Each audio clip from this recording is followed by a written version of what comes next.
Greetings. Hello, greetings, sir. How are you doing? Yeah, not too bad yourself. Not too bad. You can hear me well? Yep. Coming through loud and clear. Excellent. Yeah, I'm doing pretty good. Just getting the railroad started up. I think I sent you the passwords to all the things, so let me know if you're able to get in. You did? Yeah. So anyway, we are live here on the Twitch. So guys, I'm live with Mr. Tea Rexx here. He's hailing all the way from Australia. So awesome, cool dude, and made those badass track tutorials from back in the day. They were a pain. They were from the original splines, and they were most assuredly a pain to the nth degree. Yeah, I tell you what, I'm glad that Kime finally implemented the new splines. That's for sure, man. So question, for me to join you, do I have to change my Steam location? You shouldn't have to. If you do need to, I'm on the Seattle region, but I've been playing with some of the other Aussie guys from this region, because I'm still able to see their servers. Are you not able to see my server? I will let you know in a second. I'm just used to the old system, that's all. Okay, it's entirely possible that I may have to restart it, because sometimes that happens with Steam. Yep. Are you on the Steam. beta version? I'm on beta. That's correct. Yeah, that's the other thing I have to get out there too. Is I'm on beta. Speaking of the devil, nuclear servers are already up. Yeah, I was over on his Twitch stream earlier. I wasn't actually inside the stream, just in his chat. So yeah,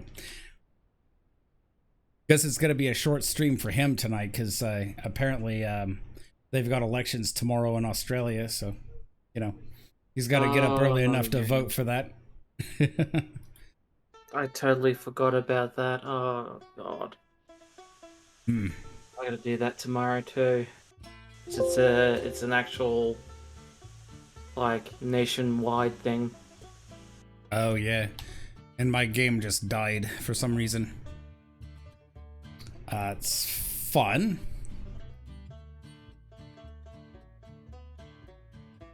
Yeah, game crash. It just goes UE error. It does that to me too when I'm just trying to close it as well, so it's a little bit unstable. Supposedly they fixed that. I proved them wrong otherwise.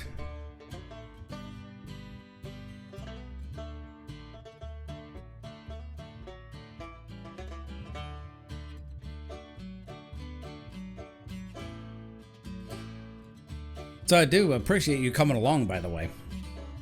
Oh, good man.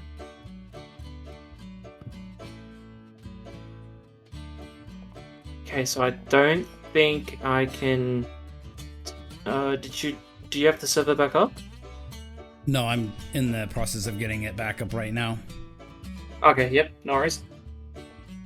It's really effing annoying.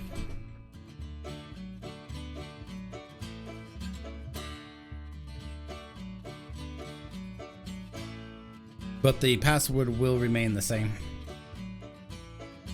Yeah, I'm a little bit confused by the changes that they made to that. How does this actually work? So, I don't know if you're aware of the fact that they got hacked a while back. With the original, just the one single password we had. Whoever was hacking into the system, it was done through Steam servers, apparently. Oh, what the heck? Yeah, somebody was getting into Steam servers, or somebody was getting into people's Railroads Online servers and, using those text signs that we have now, posting their IP addresses on them. That's like saying, this person was here. Oh, so that's wow. why we have the additional login client side thing now. Yeah, that's one of the reasons that I started using a VPN. Mm. I may consider doing the same thing eventually. Yeah. Since I've started using one, it's like, yeah, being able just to have a private IP that masks your actual IP is really amazing. Mm-hmm. Yeah, and you can bounce to any server in the world. Yeah, but I do it for work and basically gaming. Understandable. So the server is back up and running. I just got to get Railroads Online Extended back up and running. So, do I put in the password for the client in the browser and that comes up with your server? Okay, so in the actual screen itself where you see a list of all the servers, right? So you Yeah. put the server password there, which is the first password I gave you, and then at the very top of the screen is the client password. You got to enter that there as well. Okay. I don't think I see you on the server list. Oh, hang on. Make sure you refresh. Like Wolf 333? That's me. Yep, that's it. Okay. It has been a while since I actually played the multiplayer version because I've always done the stuff on my map. I think the last time I joined someone was Nuclear. Yeah, they've long since the. I don't know how long it's been since you've actually played client side, but they have made some significant changes to the client side end of things. Yeah, it's been I think a couple of months since I played multiplayer Railroads Online. Yeah, so what they've done is that they've actually finally changed the render and view range for the client side, and they've made some fixes to the popcorning effect as well. Nice. That was a big problem. Let's see if I can see you on. Yeah, you're at over here. Yep, still So loading in. There we go.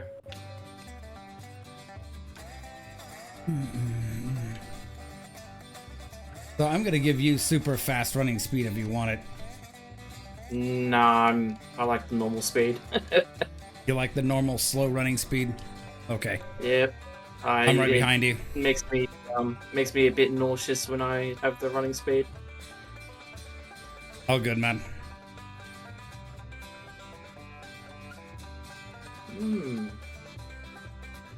Nice, nice. Yeah, I still have some additions that need to be made to this yard here. I do need to add in caboose tracks. I'm actually just thinking about using these side tracks over here by the depot as a caboose track. That way, you know, they're not sitting and occupying space in the actual yard itself. Yep, yep.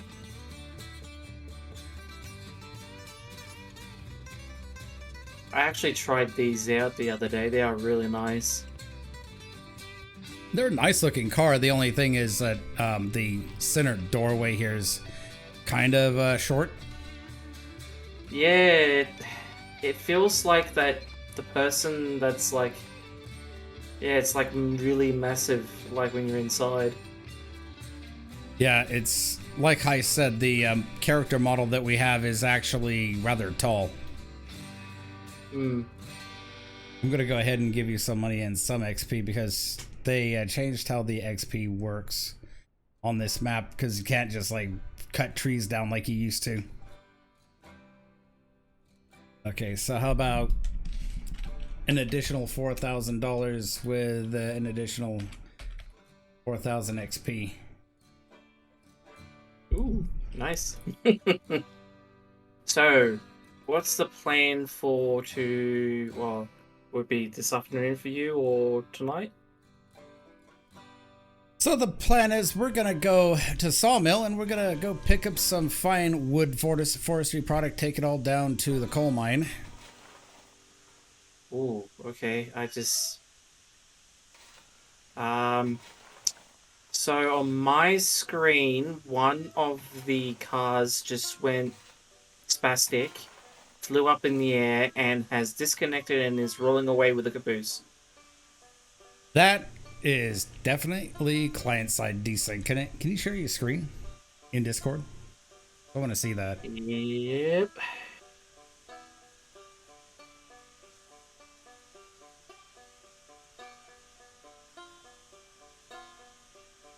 And there it goes.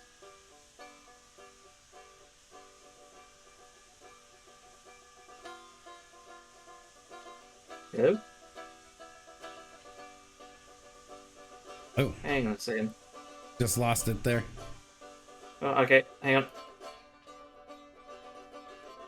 Okay, I see it now. It's just rolling away, man. Just casually rolling away. Yep. I mean, it's right about where the switch stand would be. Yeah, it's like one of the cars just... Oh, okay, there we go. Okay, so I think the first plan we're gonna go with here is we're gonna drop a bunch of extra logs into the sawmill because we're gonna be stripping that out pretty good with the next couple of trains. So we're gonna take little Mr. Tweetsy here. Gonna pull it out and we're gonna swing it around on this turntable and connect it to the opposite end of the all those log flats here. Okay. Oh, nice! You got So- the new locomotive. Oh yeah. I think it's the Lima. Lima. That's the new Lima. That is actually the locomotive that my friend Ben actually bought. Because he calls it Equestria Railroad and it's EXE failure, so it's him being funny.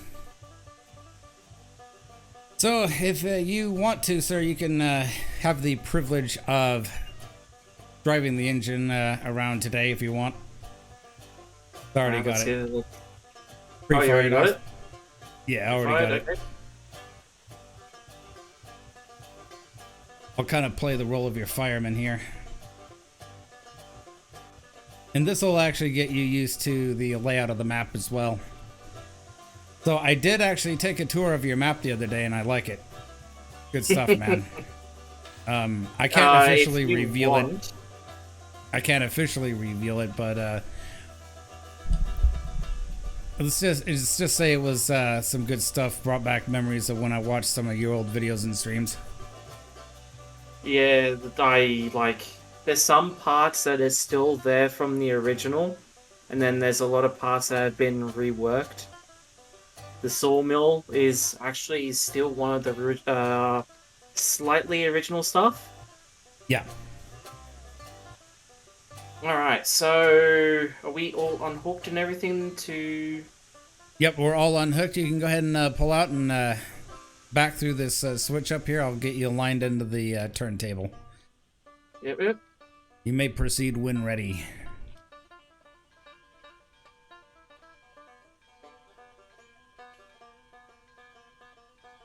And our good friend Mr. Behorv bought the version of the Sweetsy without a dynamo. Buddy. Pal.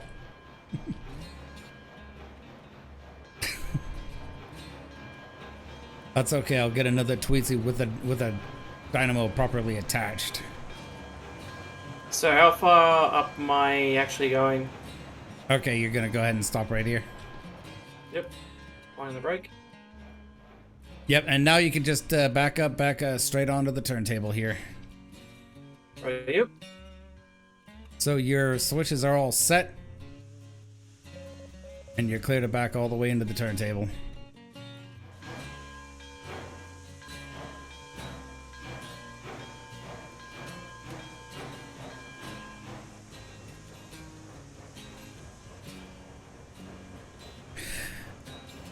And so you guys know, watching this stream, you're watching it live on Twitch, but however, this will be posted later to YouTube.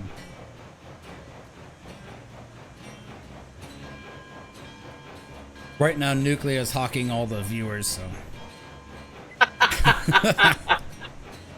It's got like 20 people watching him. He loves certain parts of my layout, and then there's some that like trigger him, and it's like, why would you do this? Why would you do that? Company Yep. would never build that. Okay, you can go ahead and ease her to a stop. Yeah, That's fine, man. That's no grudges against him. yeah, it's him just like, having some fun with me. Yeah. I also do it too to try and see if I can actually trigger him a bit as well. It's like a little game between us two. Yeah, yeah. Do you guys still poke fun at each other because you're from different states in Australia? You know, he's from New South Wales. You're from Queensland, I think, right? Yeah, I'm in Queensland and he's in New South Wales. But no, we just have fun. Yeah. I just have my ideas on certain tracks are so out there that I try and do stuff that's different to what other people would do with their track layouts, if that makes sense. It does. Okay, you're perfectly lined up. I'm just double checking rail. Yep, you're perfectly lined up to come forward, man. So you're just gonna roll past me, and I'll throw this first switch here. Yep. Yeah, the reason I ask is I used to play World of Tanks back in the day, and the first clan I joined was called Ballistics, and it was run by a bunch of Aussies and Kiwis.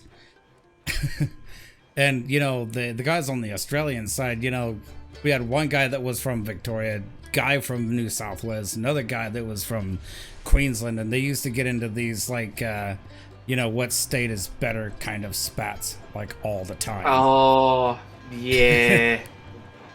It does happen with that with certain people, especially with state of origin. Yep, yep. And you may stop and back up. It does happen here in the States as well. You know, like if you're from Idaho, you don't particularly like Californians. Oh, okay.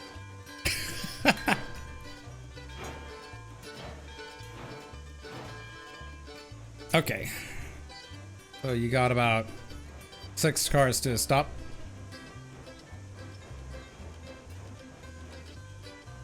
Five cars. 4. 3. Keep coming. Got 2.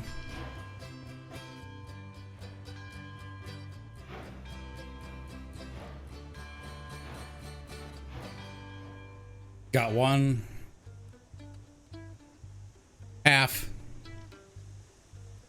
And linked.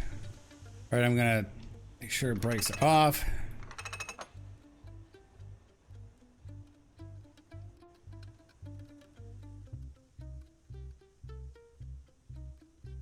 Okay, so you're clear to go ahead and head on out, sir, and take us all the way to log camp. I'll set all of our switches there. Ready up?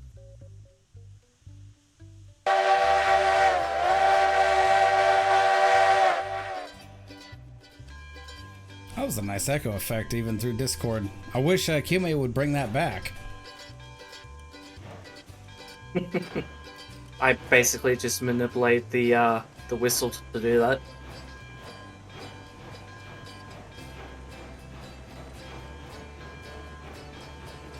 Yeah, I'm looking at your screen right now. You're not getting much popcorning at all.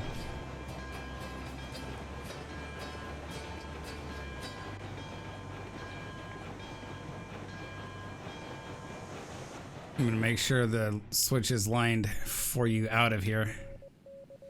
Yep. Okay, man, you're clear all the way to the log camp. Ah, that's a nice feature, having to actually see the speed. Ooh. Whoa, I wonder what happened there. I have no idea. The switch was set. The switch was set. I don't know why that just randomly popped off the track like that. Okay, we may need to investigate that. There might be a ghost track underneath it. Yeah, let's, I'm gonna have you back the Tweetsy up. Yep. So we can shove the train back. Because it happened right on this switch I'm standing on, so that's weird. Alright, you can go ahead and come back.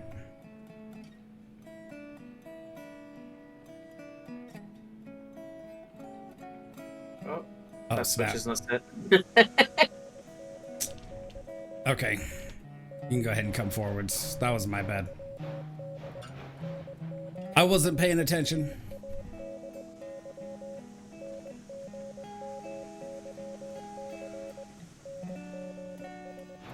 Okay, now you can come back.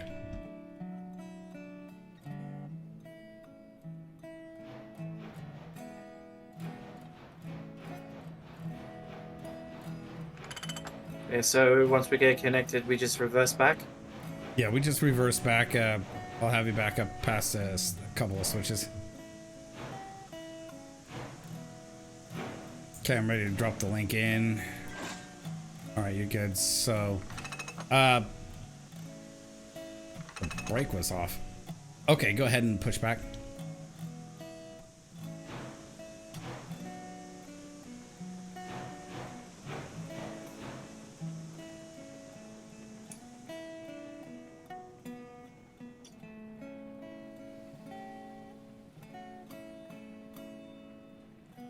I think that should be good there. I'll delete these two switches right here and see if the problem lies somewhere. There could be even a rock. Oh, I'll move Underneath. back further. Oh. Okay. Yeah, you have to watch it too sometimes with the new map because you do have like random rocks you actually have to clear. Oh, rocks. Yep. Oh, okay, that's new. Oh, there's a tree right here in the way. A tree? Yeah, a tiny little tree. Smaller than this one right here that I'm about to cut. It was a tiny little tree that interfered with that. Okay, that What? I didn't even see that until you cut it down. What's weird is that I've gone over that several times by now and never had an issue. That's really, really weird, man. Okay. Let's try this out again. Yep. Go ahead and come forward.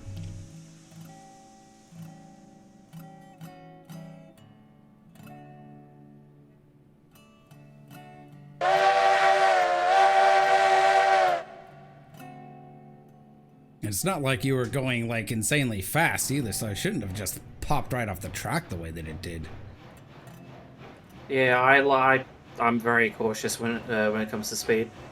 I try and simulate the actual train as it would be in real life, especially with the cylinder cocks. You're a man with good train handling, T-Rex. What could I say? Are we going left or straight ahead? Because this thing's set to left. It's set to the left, so yep. Straight ahead takes you out to the desert refinery. Ready, you? We'll slowly increase speed to 15. Once you're fully out on the main line, it's full yeeting speed until we get to log camp.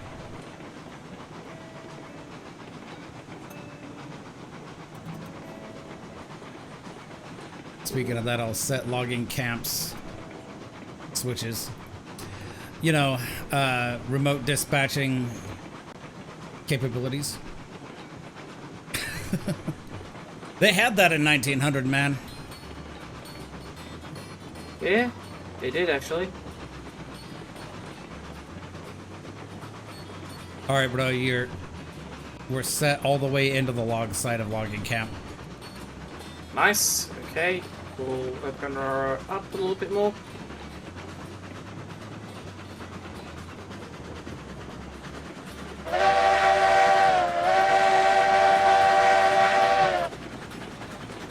I'm pretty much with Nuclea, you know, I don't really use Railroads Online as much as I used to, Railroads Online Extended as much as I used to control the locomotives. because that is tending to crash the game. Yeah. It's full mainline speed through here. It's as fast as I the always... locomotive will carry you. Okay, so it's safe to take these? Yeah. Okay. These curves are no less than like 70 to 80 meters.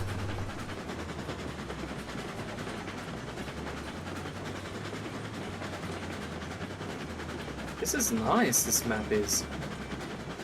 I haven't actually gone on the map at all. I'm still on the old one. Yeah, I think you'll like this map once you get to building on it and stuff.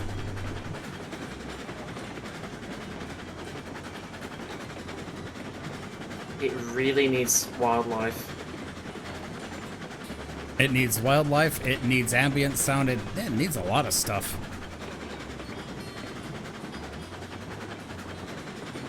Because, yeah, they gave you this big, beautiful, wide open map now. This is so much different compared to Pine Valley. More open and more you can do with it by the looks of it.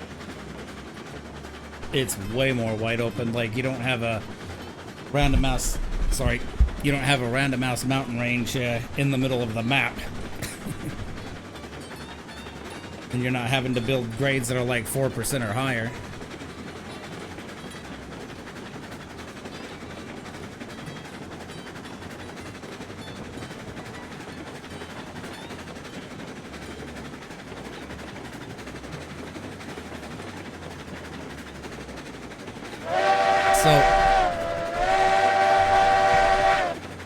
Right around this curve right here, this is log camp siding, and just beyond that is a log camp. So you can go ahead and take the brakes once you get up to the opposite switch there, and start slowing the train down. Yep. Is that one curve going into the log side is a tiny bit spicy, but it's not horrible. It's manageable for an 8-wheel drive locomotive like this.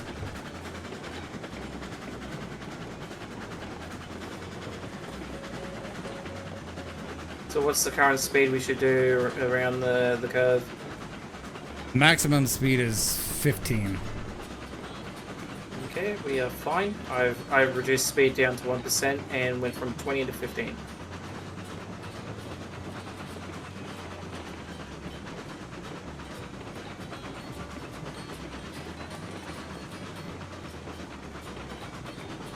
The first two switches to the left here, those go to the cordwood side, and then the next two, then the following one goes into the log side, and then the main line continues through to the oil refinery and stuff. Oh, yeah. So I'll show you how this works out once we get ready to leave the logging camp here. This track that we're on actually dead ends up here. So Okay. the train length that we have is perfect for this.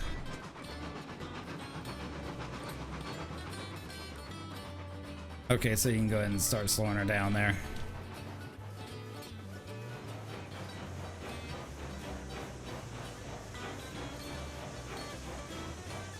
See, you got good train handling right here. And half a car. And stop.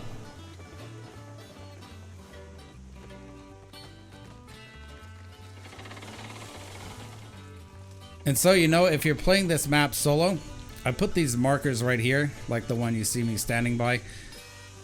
So the idea of it is that, you know, it gives you your relative distance where you need to stop. So if you say put this marker in between your tender and first car, that'll be your stopping distance there.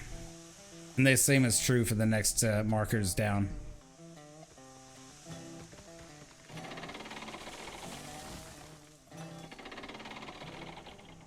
Oh. Is that front one loading correctly? It is now. For some reason, I didn't see it, but I think that it loaded onto this second car here. Yeah, I'll just move it slightly. There we go. That's weird, man. Fix it. Yeah, so what happens is, because they're based on the bounding box, Yeah. if the carriage isn't 100% lined up with the crane, it will load onto the other carriage. Okay. Yeah, that does make sense because the hitboxes are weird.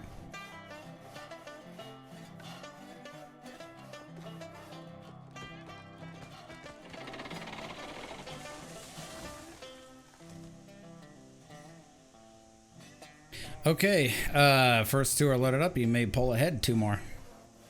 Yep.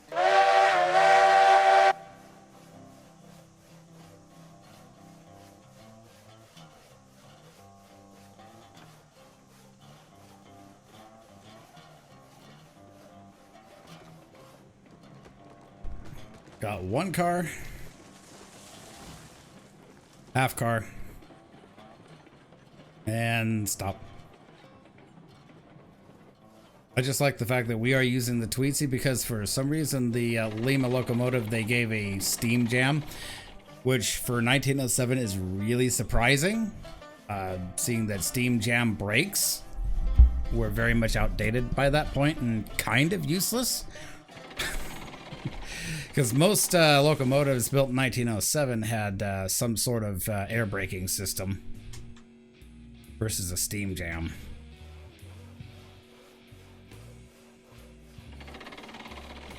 I am curious though when they're going to do the system for the knuckle couplers. They do that, that'll make life so much easier now. And make it like optional if you want to go with the link and pin system or the knuckle coupler.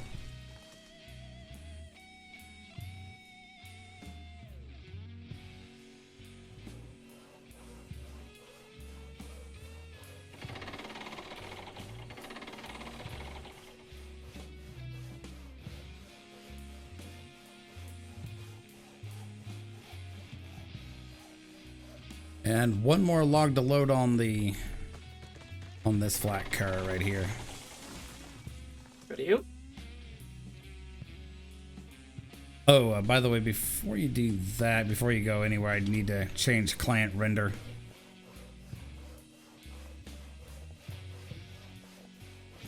Gameplay. Okay, now you should be able to see all the way to the back of the train. I could see that anyway. Oh, really? Wow. Yeah. Ah, okay. Anyway, I had no issue seeing the train. It's interesting. This is a 12-car train. Okay, go ahead and pull forward. Two. Yep, pull it forward.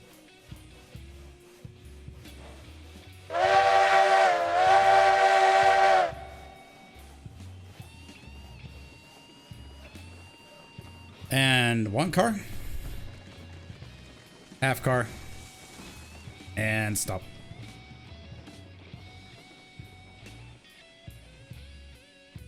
That should be fine there. It's not in that weird hitbox capture zone there. So what we'll do when we leave here, so once we've loaded up all the cars, and you'll have to be pulling far forward once we do that, so you're gonna have to push back and leave the cars on the track that they're on, and then so we'll detach, then I'll cross you over from track to track. Then you're gonna run around your train. We're gonna go down to the little turntable here at the siding, turn the locomotive around, and then reattach to our train. Okay, I like that actually. That's pretty cool. Yeah, not like the last map I built where I had loops everywhere. You know, Just loops aren't that bad. Like, yeah. I mean, this time, you know, I was aiming for more like a realistic operations approach to how they would do things. Yeah, that's nice. And one more log to load up and we can advance to.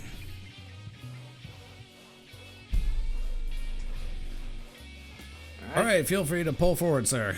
Two cars. Yep, pull it forward.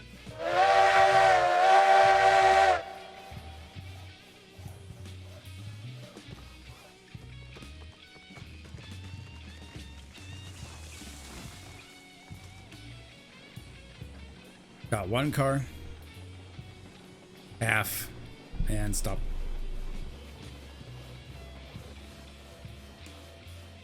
May I'm gonna have actually overshot. have. Yeah, you did. I'm gonna have to have you push back about a half a car. Yep. Push him back. And that's fine right there. Doing all that while readjusting my microphone because it was kind of getting in my way.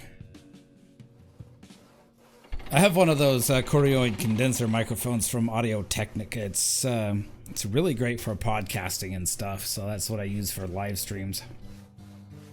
Oh yeah.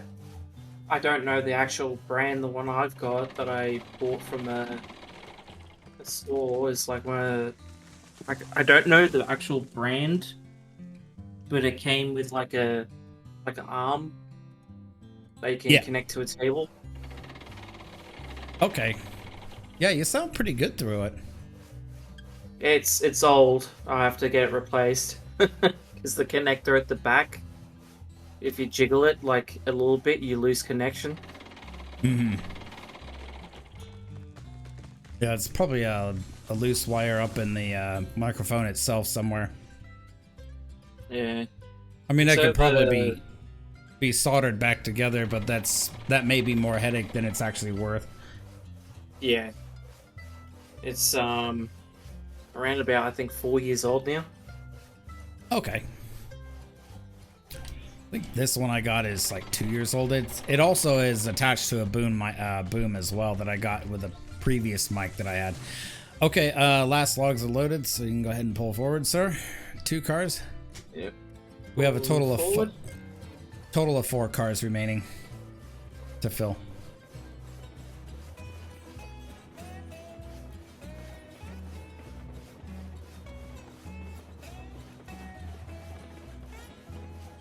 And half a car. And you can stop. Perfect.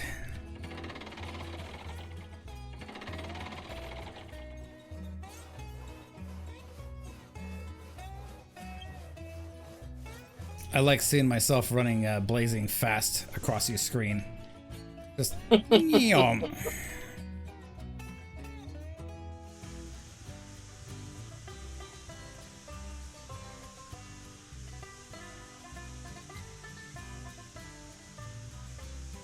It's primarily what I use Robots Online Extended for anymore these days, just the fast speed. Yeah, they've incorporated a lot of the features of Extended into online. Remember that time when actually... they... Go ahead. You first. Remember that time when they accidentally gave us dev speed? They actually did more than that. They actually gave us developer powers, because yeah, they did. when that happened, when you would press, I think it was Control or Shift, and then F1 to 9, you could actually spawn the trains in. Yep, you could spawn the trains in. There was one that was a small box attached to a logging car, and it would act as an actual engine that required no fuel. Oh yeah, I remember that. I didn't get to personally play with the toys myself, but I remember the next one they did where you could spawn in the items like logs and cordwood and things. Okay, you can go ahead and pull forward too. Yep, pulling forward. These are the final 2.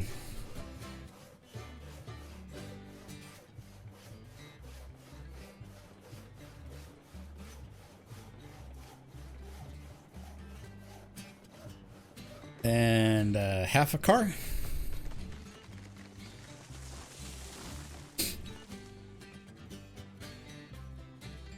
And you may stop.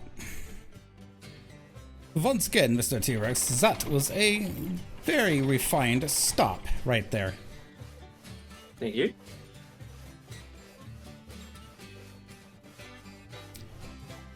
Okay, so from where we are at right now, so you will push back. You're gonna have to push back clear of the switch here. Yep. And then once you stop, I'll tie down the rear car here, and then I'll cut you loose. You'll pull forward to the switch, and we'll cross over. Go to the turntable. Okay, dokie. Are we nearly done with the logs? Or are they still loading? I got 3 more to load. Man, I remember when those had to be activated, like every time they went back. Yeah. It's so good that they're auto now. Oh yeah. You know, I wouldn't be able to run around like this. I mean, personally, I didn't have a problem with it. It's when you got to the damn toolboxes that was a real problem, because then you're like loading 32 individual toolboxes or something like that, and that took forever. I actually wouldn't. I wouldn't know because I never got to that stage. I haven't got to that stage actually. My whole entire time setting up my layout and doing all the stuff, I did the log cars, the wood ones from the sawmill, and then stuff from the smelter and the iron ore. And I that's thought you. all I've done. I thought you did all that. Nah, I've only done those in terms of hauling.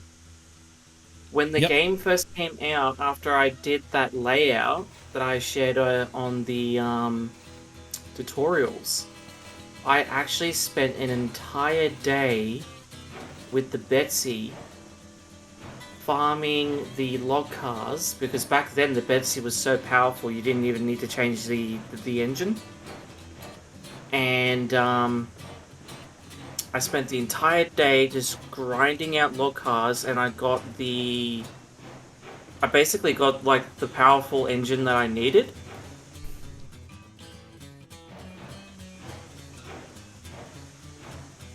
Okay, if you just pull past this white rail right there, you'll be fine. Or better yet, no, Okay. that's a perfect stop right there. So, Okay. okay, you're disconnected. I'm gonna set a brake. All right, you can go ahead and pull forward, sir. Yep. Pulling forward.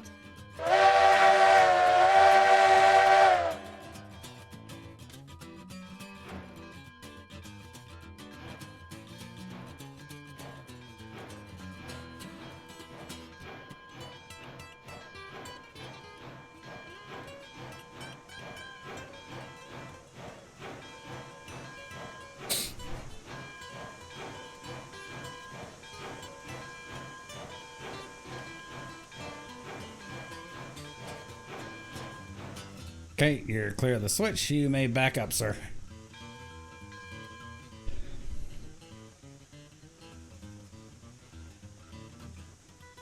But yeah, you know, I'm surprised you didn't duel the toolboxes, man.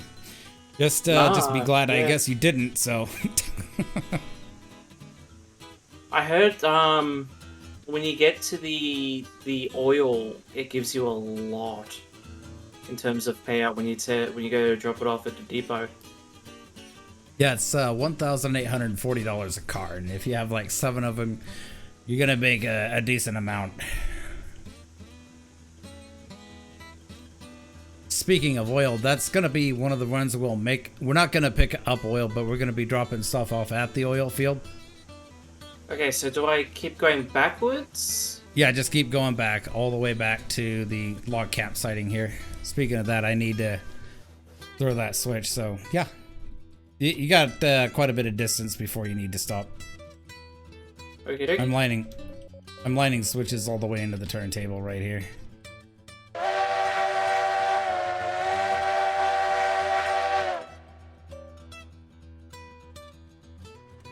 So yeah, when you came out with those track tutorials, that was like a hero moment for me, because I really sucked at track laying. A lot of people had issues actually. It was like I spent, I think it was about nearly a month learning the tools. Yeah. Okay, you can go ahead and slow her down here. Yep, slowing down.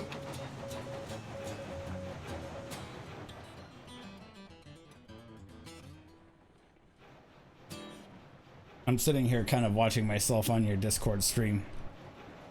Taking off like a jet. Just, yow.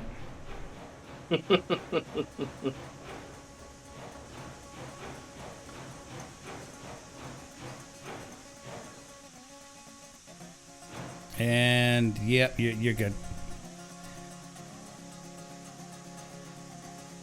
See what I look like when spinning this thing around. So Nuclear taught me the trick the other night where if I look at a rail, depending on which direction I want to go, I just simply do that. I didn't know you could even do that until then. Oh yeah. So you have you made a roundhouse? I have, but not. It's a very simple. It's a very simple roundhouse. It's not like the crazy designs that some of you guys come up with. That's fair. That's fair. It looks good though. Your roundhouse. Yeah, thank you. I mean, it serves a purpose, so you know, as long as it serves that function, I'm not too worried about it. I might put in like a locomotive maintenance shed there. So I got a question. Are we going to get like actual cities and stations? That's a question for QMate. I don't really know. They did give us buildings and stuff to set up a town, but set up towns and stuff, but like actual cities? Yeah, I wouldn't know. The roadmap that I saw, they were stating that there would be like cities that you could connect to other cities via the stations, and that's how it would work for the passenger cars. Yeah. I mean, just for the minute, you know, passenger cars have no functional purpose. Yeah. Other than going around on a train looking nice, but they do look nice. I did a loop on my layout with one, and it was really nice to actually see that.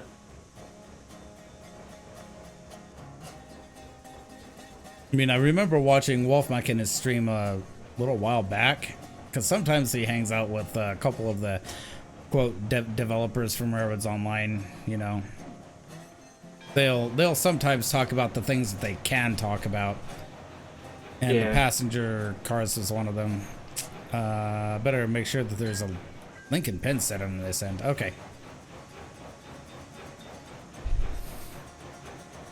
And we got about 3 cars to stop. 2 cars. Half a car. See. And connect. Hold on. You'll have to push back again because that didn't catch. Okay, pushing back.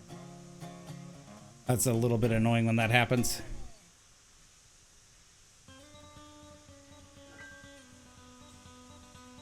Oh, it helps if I set a link or set a pin on both sides. Okay. Go ahead and give her a stretch, and I'll release these brakes back here. Right, stretching. That's an aspect of good train handling that many people do not know is giving your train a stretch, because that's just how you break knuckle couplers oftentimes.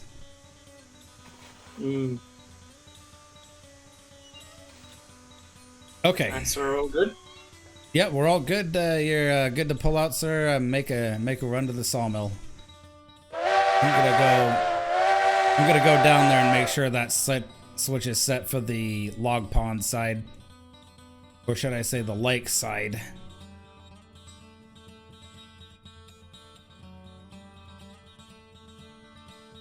John Railroadson is quite capable of doing many feats, and whatever the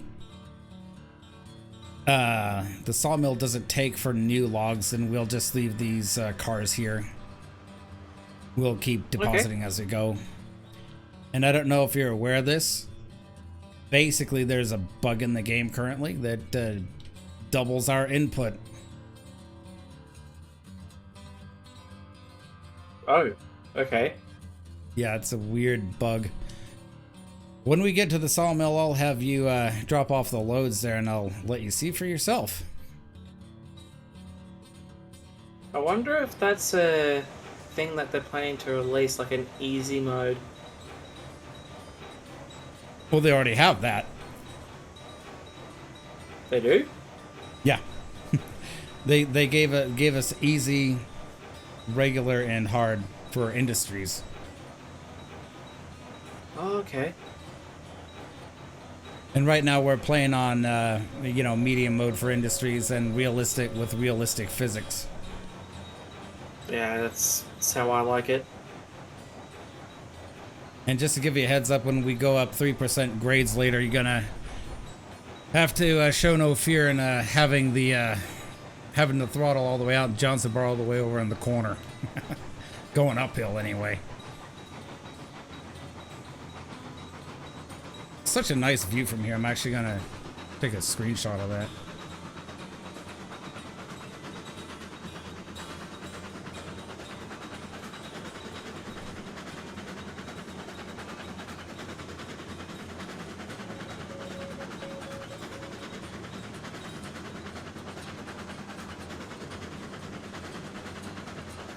John Railroadson living dangerously.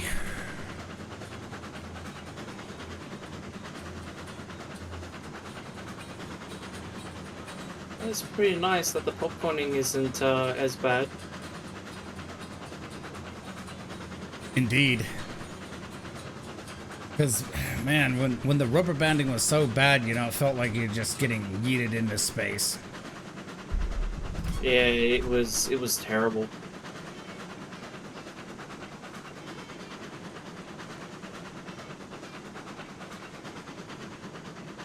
Just gonna increase our power a bit more, 40%.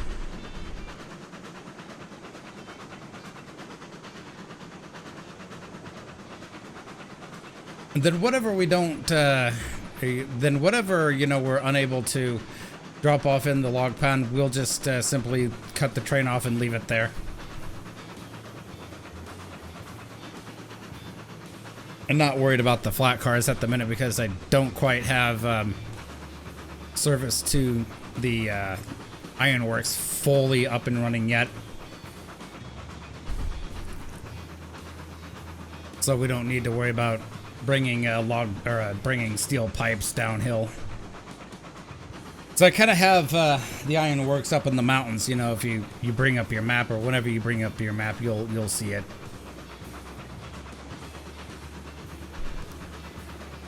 So what lines have you connected so far? All of them, or All of them. all of them? Everything is all connected now. It's just a matter of getting everything all fully up and running.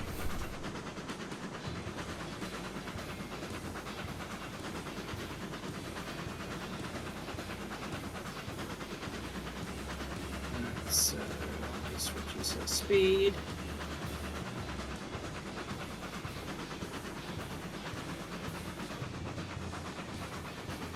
If you want to hop out, I'll take over the cab. I'll let you unload. Ready? If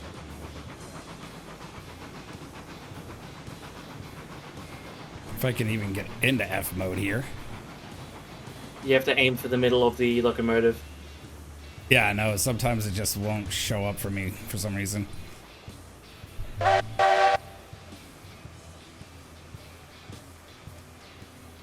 Ooh, I've fallen off. Water's only chest deep. You're fine. Yeah,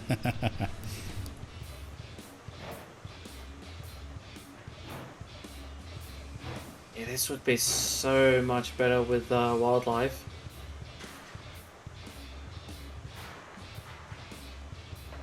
So, you unload these first handful of cars, you'll see all of the stuff double. So, like, for example, if you offload this first car here, you're basically getting 12 logs instead of 6. Oh, yeah.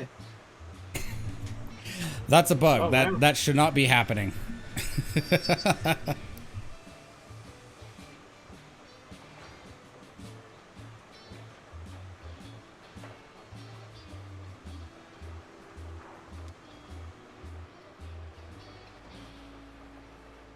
It's up to 85. I think I should pull forward. We're pretty much full.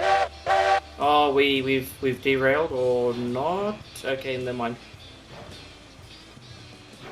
Just give you a heads up, Tea Rexx. There's a slight problem with these bridges where they'll get yeeted off occasionally, like there's ghost track on them. Oh, okay. I've run into this problem before, previously. Is so that a problem with this map, or is it a thing with the other map as well? It's a thing with both maps. So I've cut the locomotive off. We're gonna run the locomotive back to the yard here. And I'm just gonna tie these cars down.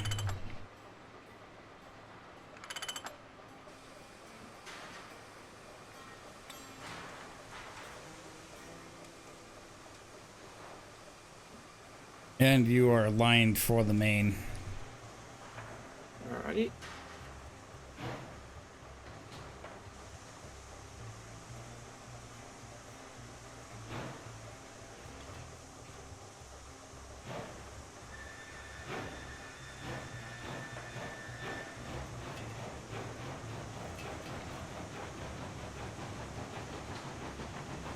I'll definitely have to check this map out when I finish with the other one.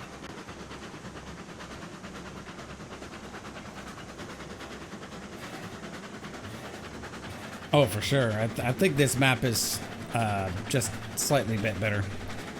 Probably more new player friendly. Hmm.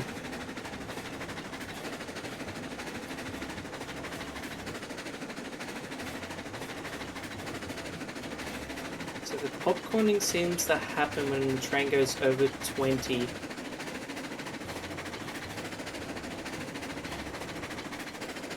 So if I slow it down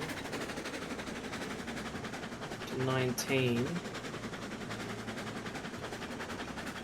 Yep. Okay.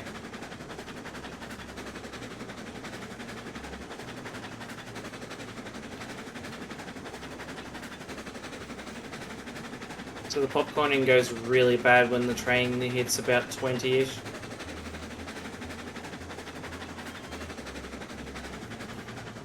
So we're gonna go in. I'm thinking, yeah, we're gonna go into the roundhouse, turn the locomotive around. We're gonna come back out and hook up to some stake flats. Okay. Then we're gonna go pick up some beams, and then go to coal mine.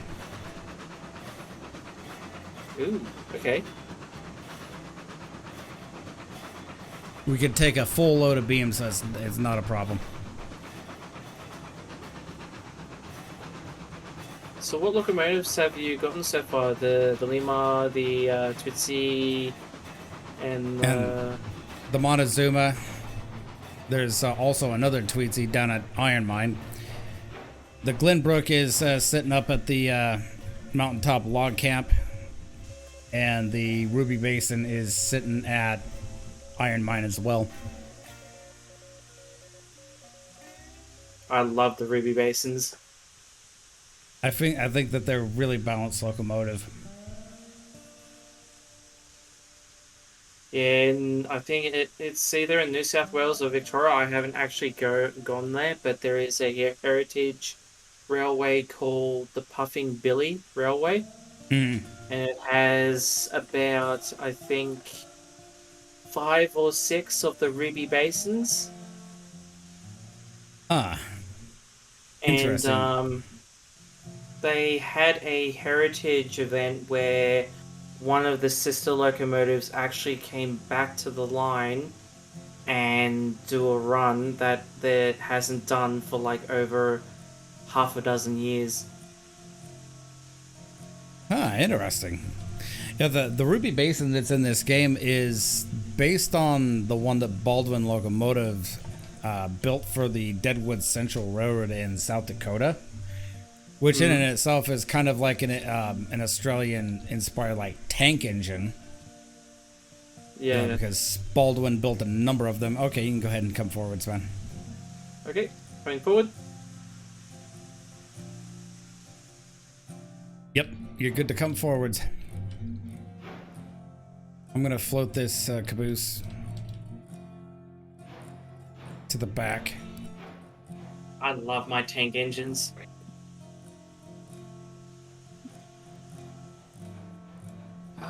I think I've got a Hornby tank engine that I gotta get up and running. Oh, okay. Whoa! Just seeing me fly by at warp speed, man. Yeah, all I saw was like a shimmer and a light running past. Okay, so I'm going all the way down to the switches here. Yeah, no, you're just gonna run past me here, and I'll throw the switch, and I'll line you into this track, and we'll connect to the stake flats. Ready up. Okay. Right, You can go ahead and come back.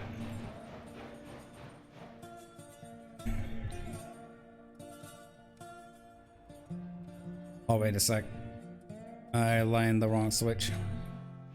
But you can still come back, though.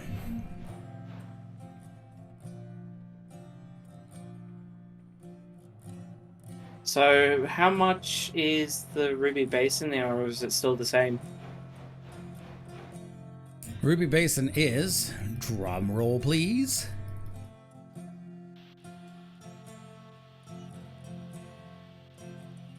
it's still $4,600, and it's a tier 5 locomotive. What are you up to as far as experience goes? I could just give you an XP boost. I will let you know once I've gone to the end of the line here. Because you can't see that stuff when you're driving the locomotive in the third-person view. It's fine. Okay. We got a Lincoln pin set here, so we'll just connect. I'll have you keep pushing down a little bit further because I gotta link this caboose in. Yep. Just let me know when to start moving. You're good to start moving right now. Ready up. Moving. Got a half a car. Quarter car. And connected. Okay, I'm checking train brakes, making sure everything's on.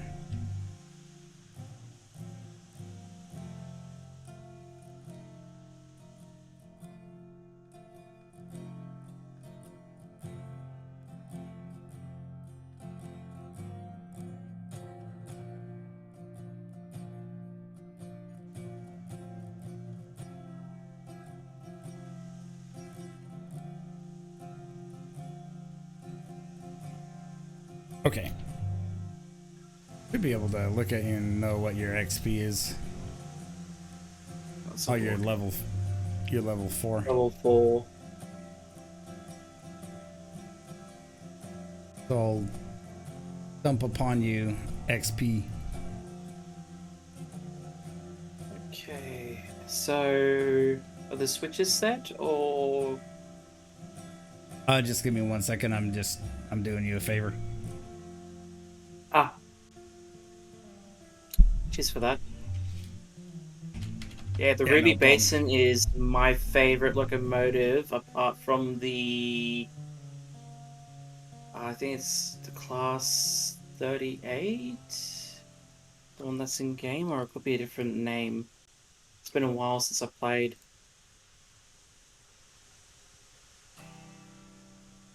Did it give you the XP? 48, sorry. No. No, it didn't. Oh, that's weird. Hold on.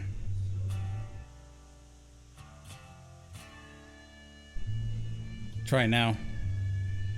Check again. Yep. Yeah, that gave it to you. Okay. Cool. Okay. So, our lines, we're going to the iron ore, or is it all the coal mine? we're going to the coal mine, so we're going to stop by Sawmill, pick up all beams, and then we're going to make the long-ish drive to the coal mine beyond that. And I think there's like one switch maybe that we have to get. Okay.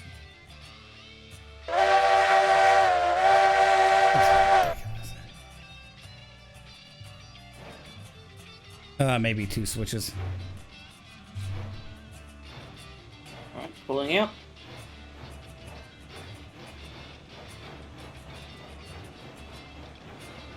And so we'll be taking the main line through the logging camp, proceeding through the refinery here, and then we're going to be going uphill. So some of that's 3%, so don't be afraid to give it throttle and leave it at full. Yep. Once we get past log camp, so.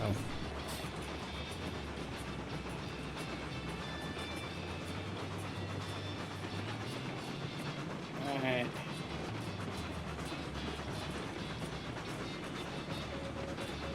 So just pulling out now of the yard.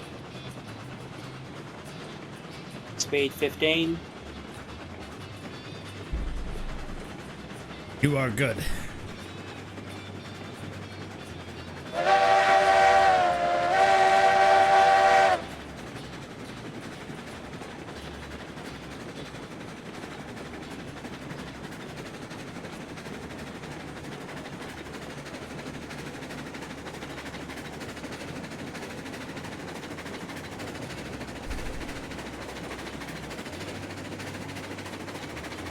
I don't have the weather effects turned on. Just generally when I started this map, I haven't been bothered with it because I've just been busy building track and setting up industry. All right, man.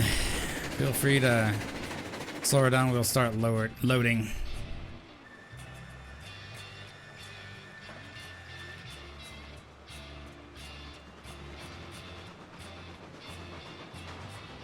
And this is only 9 cars, I think. And got 1 car to stop, half, and stop. I'll be right back in a couple of minutes. I need to just use the restroom real quick. Yep.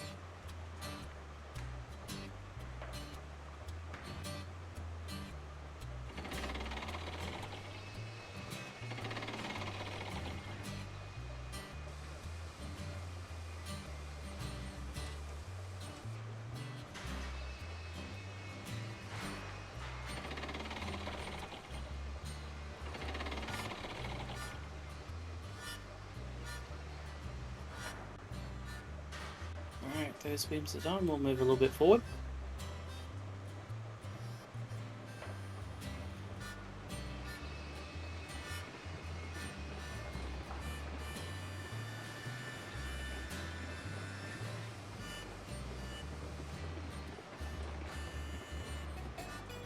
And that should be it.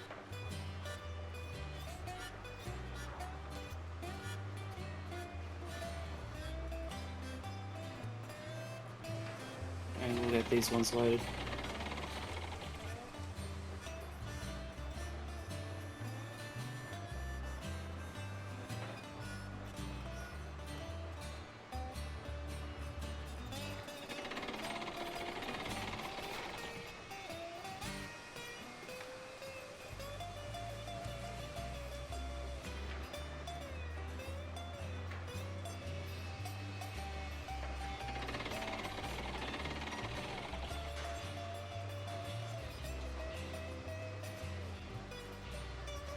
Alright, we'll move a little bit forward again. I don't know if he wants the lumber or if we're just taking beams.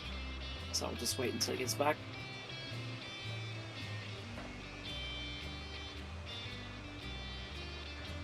All right, sorry, dude. I'm back. Oh, welcome back.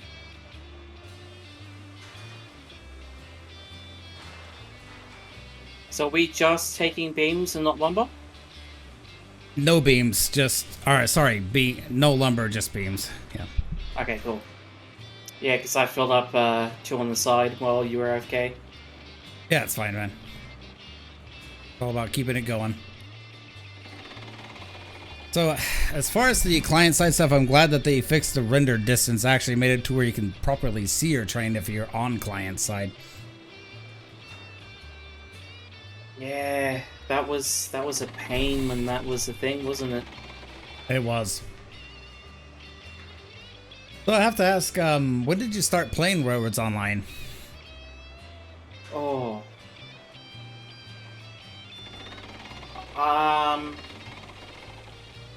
A year ago. A year ago. Okay. Yep, a year ago. For me, I'm a day one player. I'm really surprised, dude, that I've actually put up with this game's crap for that long. Okay, you can go ahead and pull ahead too. Yeah, apparently there was a game that they made in Unity called the American Railroads. Mm-hmm. And yeah, One people car. weren't very happy about that. From what I have heard, go ahead and pull ahead another couple of feet, or Okay, about fine. 2 or 3 meters for you guys. Yeah, and the funny thing is that this game right here was supposed to be an add-on for American Railroads, but you know, for some reason QMA just turned around and went, nope, you know, it's its own game now. And not just an add-on. To be fair, that was the right call. Yeah. Because, like, what they were wanting to do was not going to work in Unity. Mm-hmm. Speaking of Unity, not going to get too much into it here, but they're kind of in some shit right now. Excuse my language. Yep, CEO has actually resigned from Unity. Yeah. Okay, you can go ahead and pull forward one car, Mr. Rexx. Yep, pulling forward.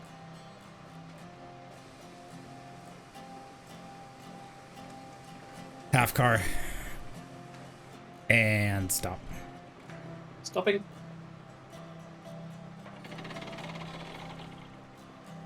Yeah, so I don't know fully what the situation is with Unity, but it's some stuff that's going down and going downhill with them. And to think that Titanic Honor and Glory, which is an independent game creation made by a company called Vintage Digital Revival, when they started out with their game like 10 years ago or something, they made it in, I think they made it in CryEngine first, and then they ported it over to Unity, and then eventually into Unreal 4, and now into Unreal 5. All right, we're fully loaded here, sir. Alright, so where exactly are we going? Do I just go straight ahead, or...? Going straight ahead, man. Going straight ahead. It's open seas.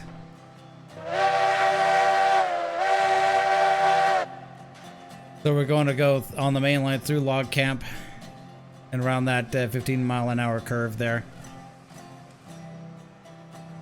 What I would love them to do is put in actual traction. So if you go too quick, you get wheel slip. Yeah, that would be fun. Like actually simulate what it would be like, and also, you know, the same would actually apply to weather. Like if you have wet rails, you're gonna have traction problems then, for sure. I mean, don't get me wrong, I love the weather effect in this game. Just so you know, once we get past the refinery there, it is actually a 3%, 2 to 3% grade uphill. Yep.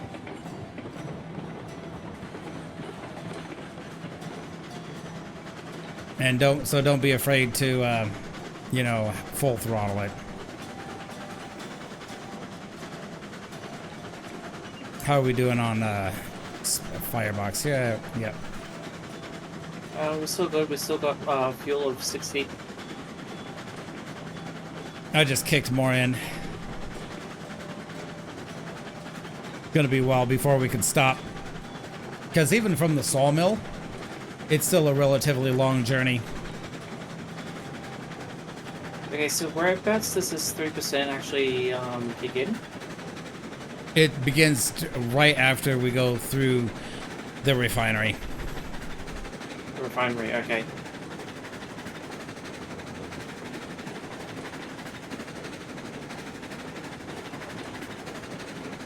I'm gonna go ahead and drop a save. Oh. Oh, okay. That was desync. Woo! All right, saved. Yeah, that took a crazy desync. Yeah, the game took a little bit of actually getting into the save portion.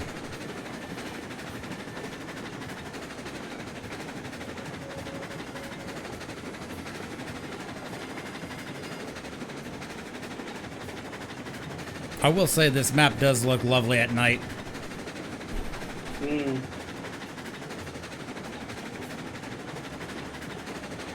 So here's a question for you. Yeah. When they first brought out the spline idea for the tracks, what was your thought on them having it linked to the train linked to the spline and then kicking over the physics when when you went over the conditions? You know, I haven't put too other than I'm glad that they're that they did change the physics of the splines and stuff. Honestly, I haven't put too much thought into it. I know it's weird, but now that I think about it, yeah, I'm glad that they're making some effort to actually make it seem more realistic as to how the trains will handle over the splines instead of it basically interacting with tracks like it's on skis or something.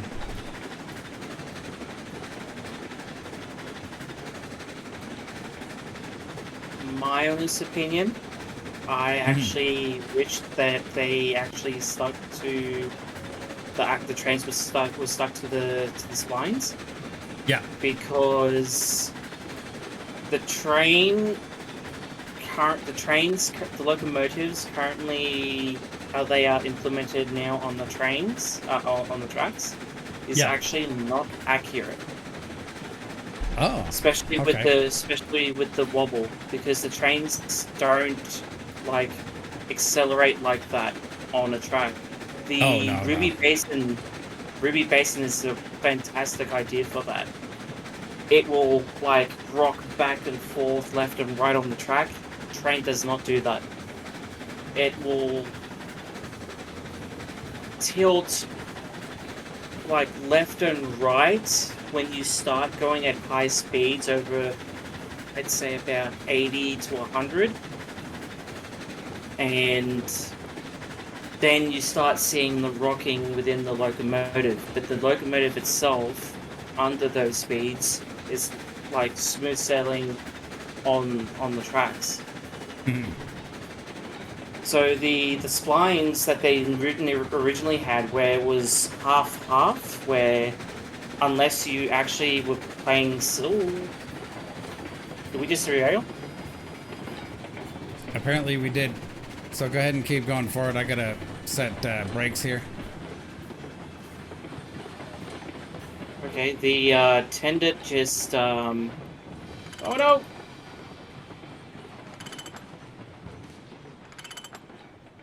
Just yeeted itself. Yeah. All right, I've come back to grab the tender once again. Yep, I'm pulling out to give space so you can put it down. Just luckily we didn't derail anything else. Amazingly. Yeah, Twice. just picked up and flew up in the air. Okay. Alright, I'm gonna come back slowly. Oh, okay, so we're on the 3% now, are we? Yeah, we're starting on the slow, on the incline there, but locomotive is powerful enough. It'll get it going. I'm not sure if this is desync, but the train is doing some weird things. It is desync. Car's there. Okay. Because the carriages just moved forward and one fell off to the side and your caboose is running away. Yep.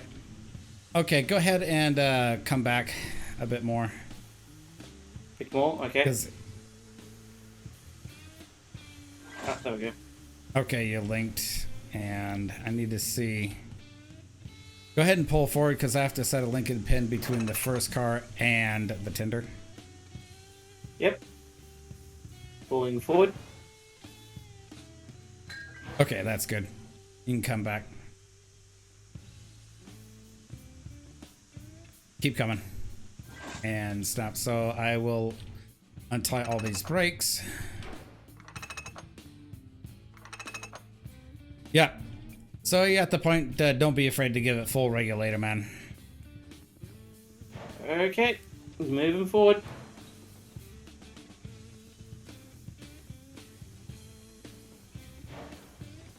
If you're wondering where the name J.M. Clark comes from, he was the first CEO of the Idaho Northern Railroad Company, based out of Emmett, Idaho.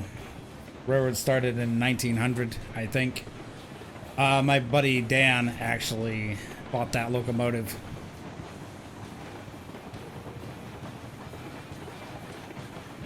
What is that in the air? Oh, don't you know it's the amazing Flying Rock stunt team? Yeah.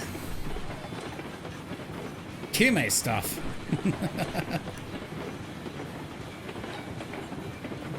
Well, it's good to see that they're using the mega scans. Yeah. So anyway, back onto the topic of what we were talking about before the derailment there, with the wobbliness of the locomotives. Yeah, it's not actually accurate to how the locomotives actually would behave on the actual track. Oh, no, it isn't. By far and away, it is not.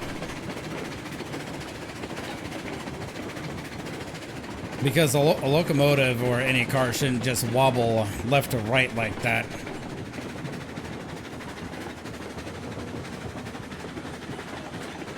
Trying to minimize my popcorning. Yeah, but we're on 3%, so don't be afraid to give it full speed, man. Better to just keep it going.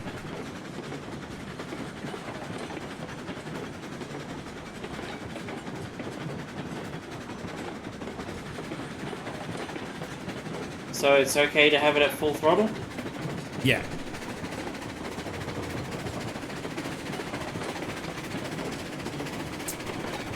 I decided to take this route because it's just kind of scenic and nice. Oh, that's a rough one.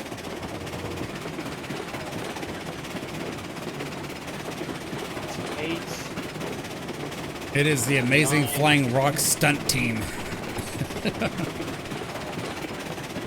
It is really nice that Kume actually changed the speed limits on the carriages. Oh yeah. Previously they were capped to like 15.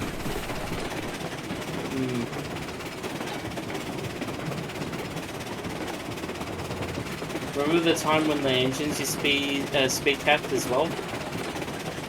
Yep. That's the nice thing about going nearly 30 miles an hour here. So right past this stone wall here, you can go ahead and notch her down. We're going to start a downhill descent right here. Yep. So you can go ahead and apply some brake. Slow us down some.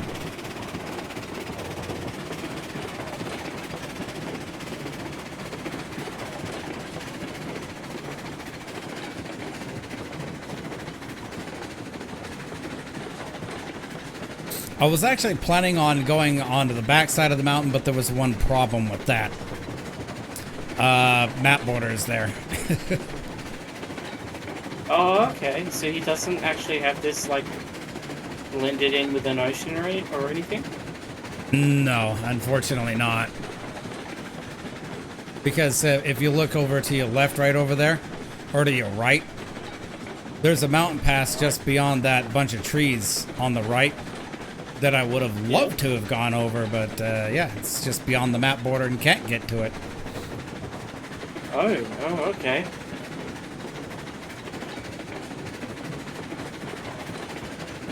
And this is all downhill until we get to the second bridge there, and just right next to it is the switch into the coal mine.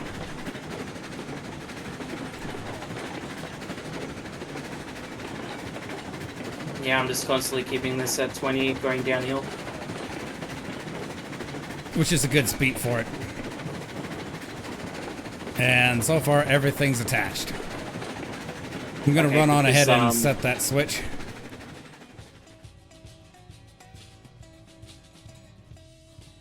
And there are floating sticks right above the track. Cool. That's nice one. Closest to... Nice one, Q. Oh, okay. Okay. Rail. Switch is set. Okay, coming in.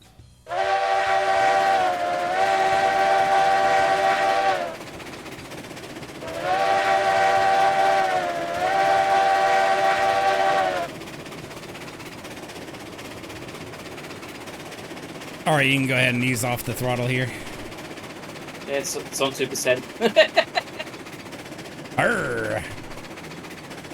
And you're also still kind of downhill all the way into the coal mine here, too. Oh, okay, so this is downhill? Yeah. So go ahead and set brake. Yep, applying the brake.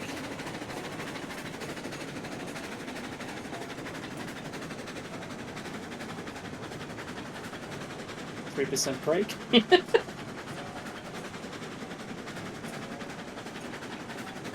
Okay, I see our destination.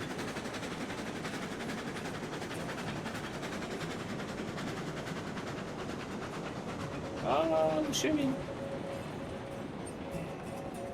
I'll reverse back. It's all good. Mistimed that.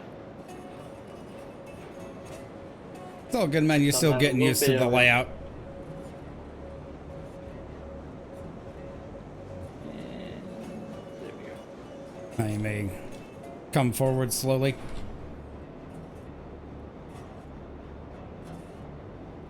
Yeah, gives us double everything. Seems legit. Yep, you can go ahead and keep rolling. Just put it on brake of 11%, and then put it up to 60 so I can coast it very slowly. A little bit more actually. Put it at 70. There we go.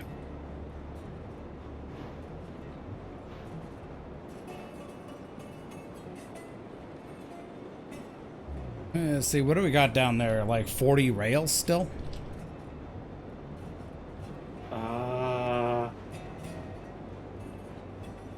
Roughly.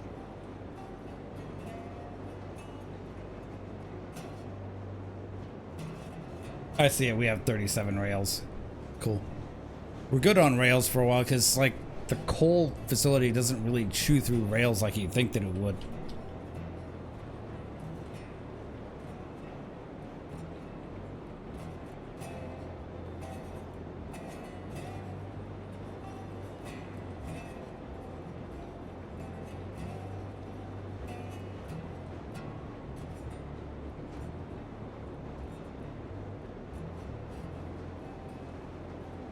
Oh, you can do a full stop. Full stop? Yeah, beams aren't quite chewed up yet.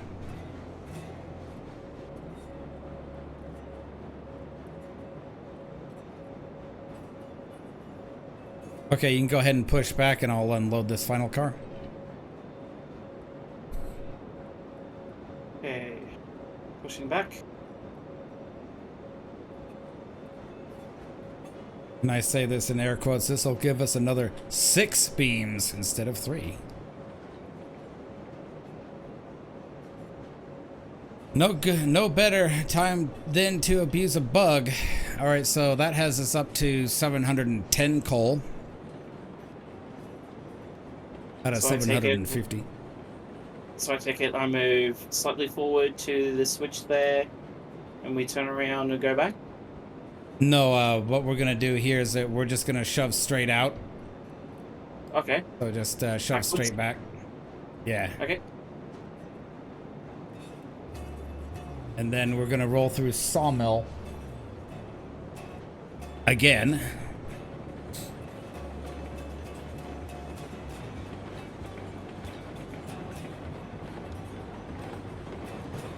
I need to purchase coal cars, so we're full topped up on coal, 750 units. How many do you need? Not that much. I need to buy some coal cars. I need to buy at least 10 coal cars. Oh, okay. How much money do I have? 6,500? Not quite enough.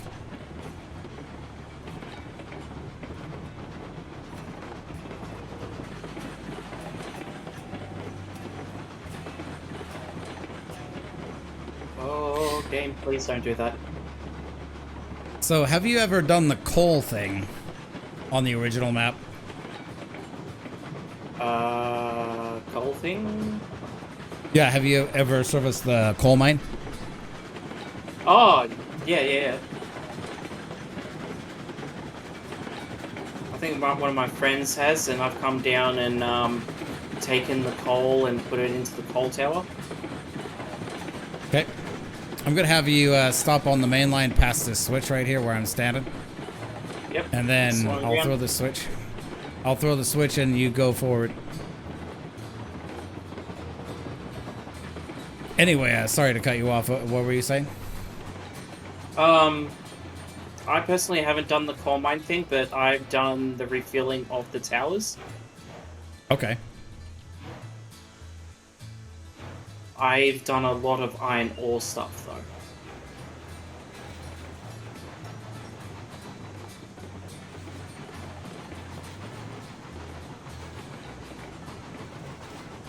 So this route here just takes us back around across the lake and back to Sawmill. Oh, okay, Actually, so it's the loop? Yeah, just kind of a big loop. Oh, nice. It's a scenic loop. I like it. I like it a lot.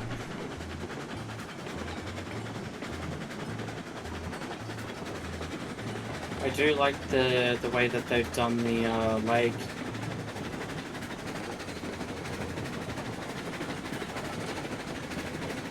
Compared to the other one where it has like a small river that goes uphill. Not like the original map. Yeah. It's the first thing my mate said. It's like, how does this river go uphill? I'm like, don't question it. Just ignore it. I don't remember who it was that Nicolia was talking to the other night, but you know, they were talking about the old map, talking about the river, and Nuclear asked, when was the last time you see a river flow uphill, mate? I think it was talking to I think it was talking to Booksmart, who's one of the other Aussies in the chat.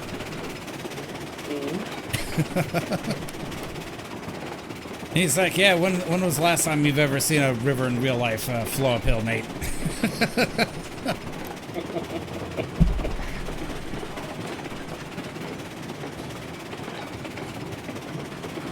Also, the weird thing about that river, too, is it flows to 2 points into each other. Oh, okay, I haven't seen that. Whereabouts does that happen? Is that like near the waterfall? Yeah, it's kind of nearest to the waterfall. Alright, man, so we're gonna pop out all the way onto the main line here, and you're gonna stop past this switch. We'll back up to the lumber. Then we'll take the lumber out to... I think there's got to be some lumber that's got to go out to the oil fields.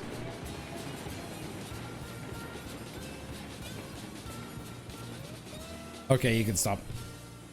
Yep. I got the brakes on 100%.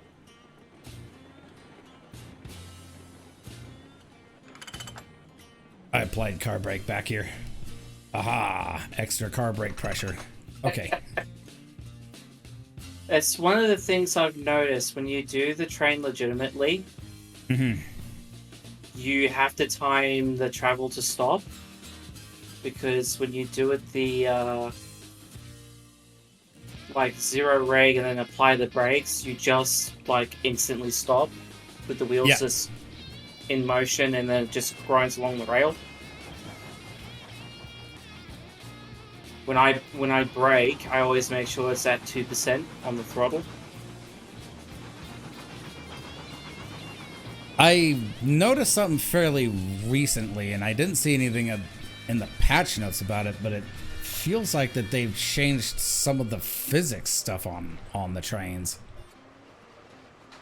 You reckon? I reckon, yeah, for sure. Because it seems like that the trains behave a little bit differently when it comes to braking. Well, the braking system seems to be the same as it's always been, but as soon as you put like 2% on the reg, the wheels spin and slow down gradually. The other thing I know that is true also is that, you know, doesn't matter what percentage you have the brakes applied, it's just basically they're on or off. 2 cars. Yep. 1 car.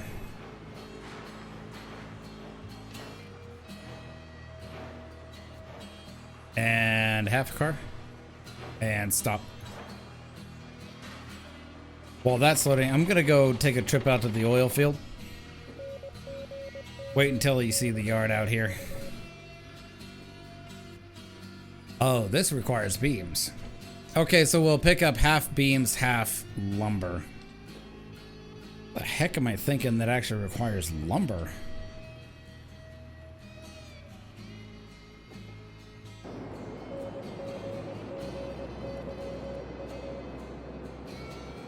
Was that Ironworks?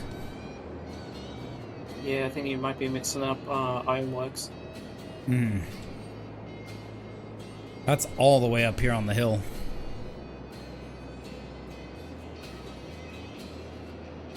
Smelter requires cordwood, so it doesn't require that. Oh, Well, that's nice. It actually shows the player on the map. Yeah, it even shows me your location too. That's nice.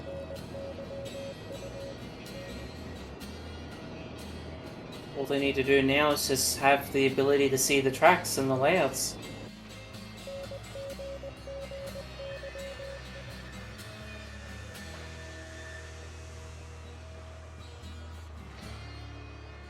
Okay, so you're gonna go ahead and pull ahead 1 car, and then we'll fill up 1 more of lumber here, and then the rest are beams. Rest of beams, okay.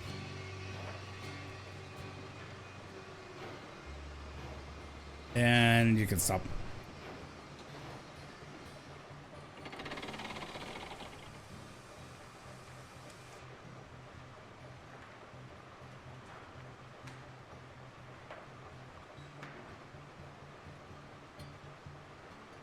Oh, so I wonder if I could purchase 10 coal cars with the money I have.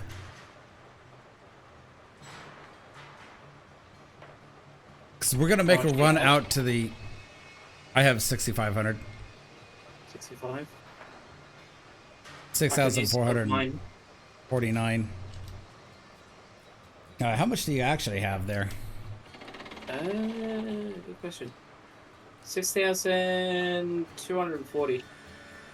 Okay. Yeah, that sounds fair. If I don't have enough, because I don't want to cheese any more than needed from Railroads Online Extended. Yeah, you could, whatever I lack, you could buy a couple. Okay. Are you wanting the cars being marked in a certain way with text and numbers, or Nah, just blank? just blank is fine. All right, whenever you're ready, you can go ahead and pull all the way up to the beams.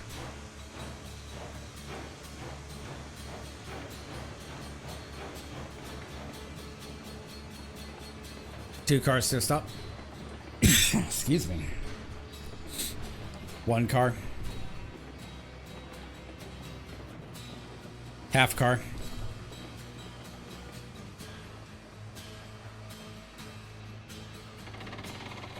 Because coal is going to go up from the coal mine to the ironworks, because that's really the only place that requires it.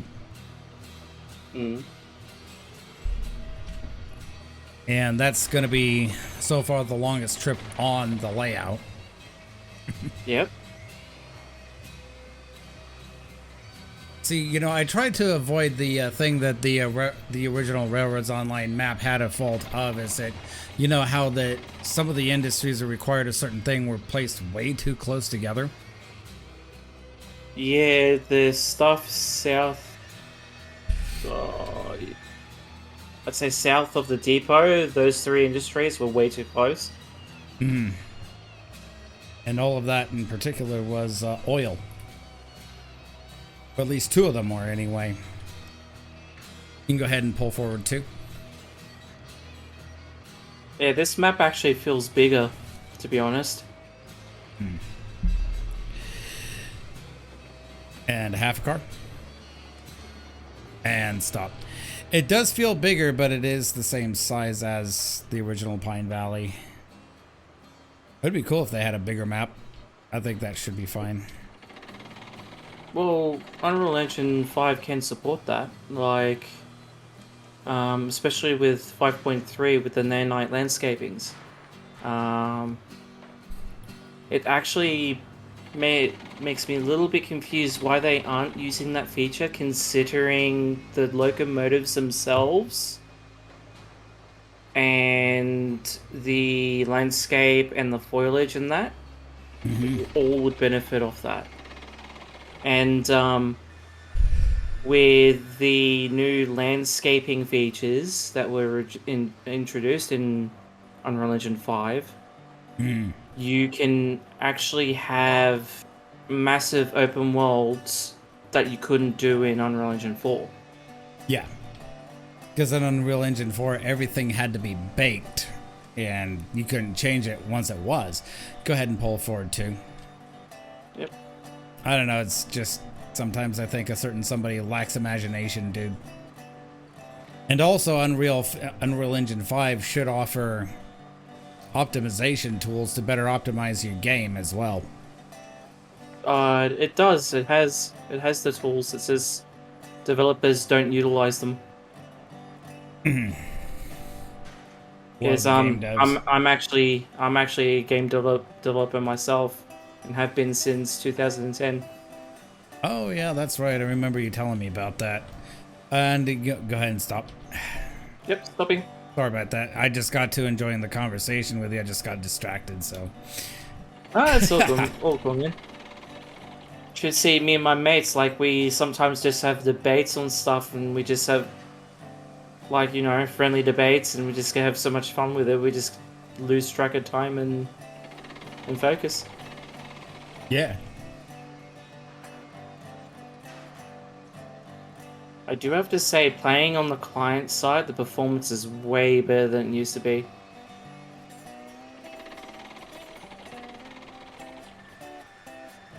All right, so we are now fully loaded up. You can go full yeet and speed ahead, sir. I've got the track switches lined up and all ready to go. Alrighty, moving forward.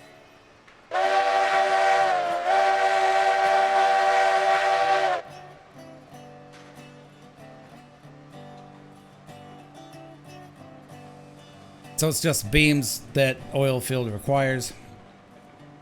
We could sell the lumber somewhere else. Make money off it.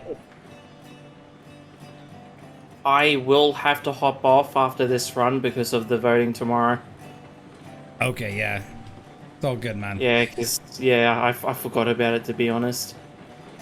Yep. It's all good, dude. I've heard it's compulsory in Australia, so you know. Yeah, we actually can. It can actually lead to fines, and if the fines aren't paid, it can actually lead to jail time. Such a weird system, man. Such a weird Yeah, system for not yeah. voting. The only time that you can get away with it is if you're not a citizen because you can't vote. Mhm. And what they try to do when you are a citizen, and if you're not registered, if they find out that you have the capacity to vote, they will automatically register you to vote. So weird, man. Like, you know, here in the States, you know, you're not, I mean, you do have the civic duty of voting, but you're not required by law to vote. Yeah, it's compulsory here. Yeah. Like I've seen like half a dozen people that just don't care about the voting, that they've just gone in and just not voted and just put the thing in the ballot and just threw their vote away. Wow. Yeah. Because they're being Although, forced like, to vote on issues that they don't care about, you know, in some cases.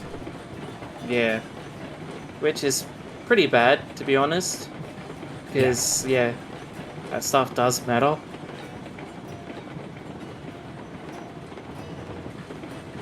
Ooh, cactuses.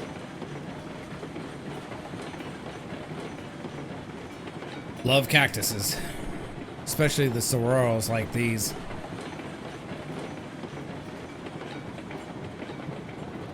I wonder if they're gonna actually implement the time signals. You know, that's a very good question. I would like to see that as well. Or at least give us ball signals. Yeah, because I was reading up a couple of days ago that there was a company that used time signals where the conductor would hop off the train, or not the conductor, but like one of the engineers would hop off the train and like press a button or something on a signal, and it would like inform the other train that there's a train on that line behind it. That's interesting, man. Yeah, I'll have to bring it up on the You can go ahead website and show and you sometime. stop. Yep, slowing down. Get carried away with talking to. Just like flying right past it. It's not. It's like never mind. You know, I've got places to be, man. Alright. Stopping. Stop! The I train should doesn't have. want to stop. I should have applied brake here. I keep running past this. Alright. Okay, caboose brakes applied. Yeah, you don't want to go slamming into that three-way switch down there because that will derail you. Yes, I'm very aware with those switches. So, you want the money from this sell product, or you want me to keep it? I'm not too worried, man.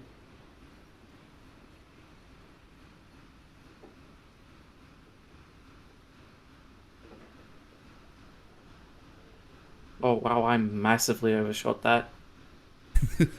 For some reason, I was like talking. I'm like, oh yeah, this we're just flying through here, and I'm like, oh, I think this might be the stop. It's maybe the stop, but that's like, nope, no way, dude. I've got places to be. Yeah. Although So, we could actually do this backwards. oh yeah. So the next time you come on, all of this stuff should be fully up and running. So I currently have the regulator at 1%. Regulator's gonna regulate.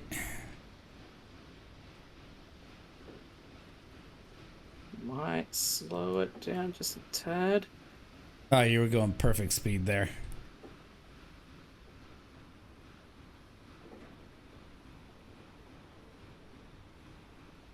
I am still, I mean, eventually Qmate is going to get this bug patched out, this loading bug. But I'm still in the mode of, well, no, got to pack 30 actual beams and not like half of that. So we're up to 18 beams now. Yep.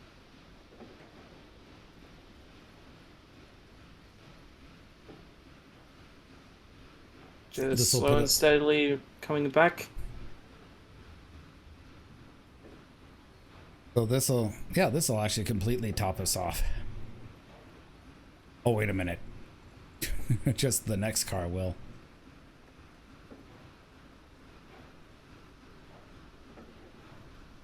Unload. Thank you.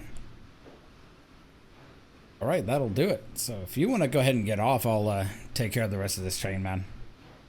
Yep. I will apply the brakes. There you go. Thank you very much for allowing me to drive the trains. All right, let me get a picture with you here. Oh, hang on, come over here. Oh, yeah, better idea. There you go. All right. Yeah, thank you, Mr. Tea Rexx. Glad to have done that with you, and I thank you for coming on, man. Let's do this again sometime. Definitely do this again sometime. All right, Absolutely. I'll catch you later. Yeah, thank you very much, sir. Have a good one. Yep, you too. Yep, bye-bye.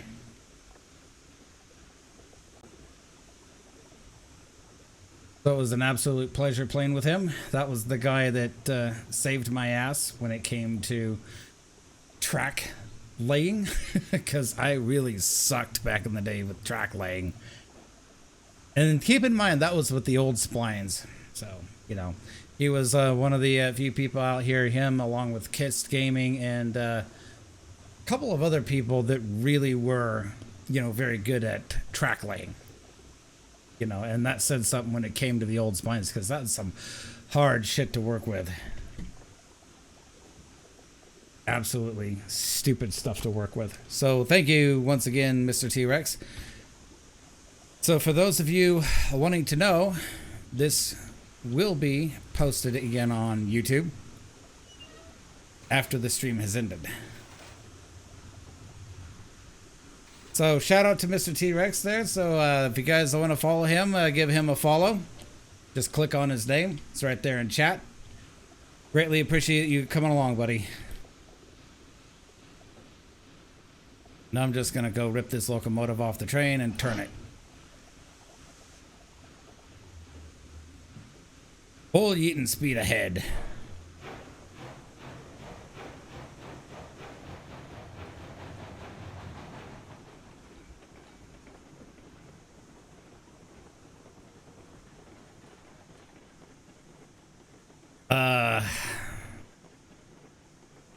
Gotta play some music here. That's one thing I really do miss about this game is the old audio soundtrack from Heist. Unfortunately, I'm getting conflicting information from both Kume and Heist on this. Kume said that Heist asked him to remove the music, but then Heist later on said that Kume removed his music for some reason. I don't know, man. I'm gonna stay out of that one. I'll let those two sort it out. Speaking of Heist, he's coming out with Century of Steam here sometime. No official announcement has been made as to the release because the game is still in development.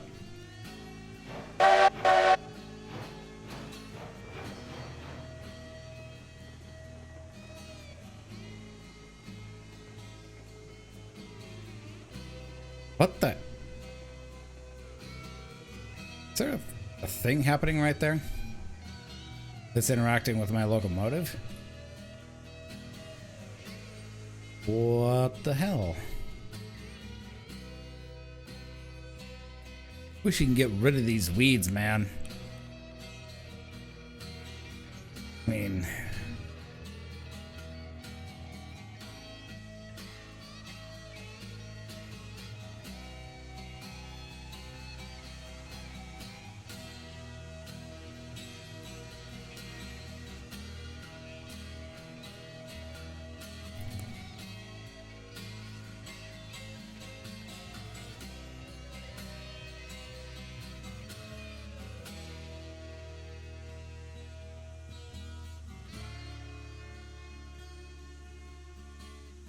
personally, I'm enjoying doing this whole turntable thing because sure, it makes you put some more effort into operating your train properly, but at the same time, it feels more realistic to me.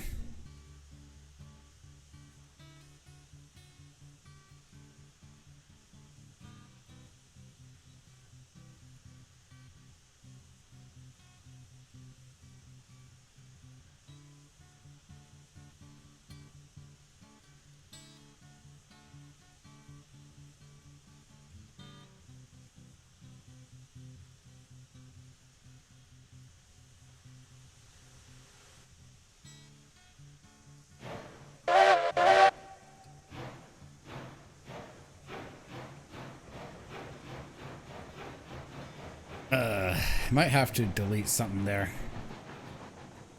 because there's an interaction going on.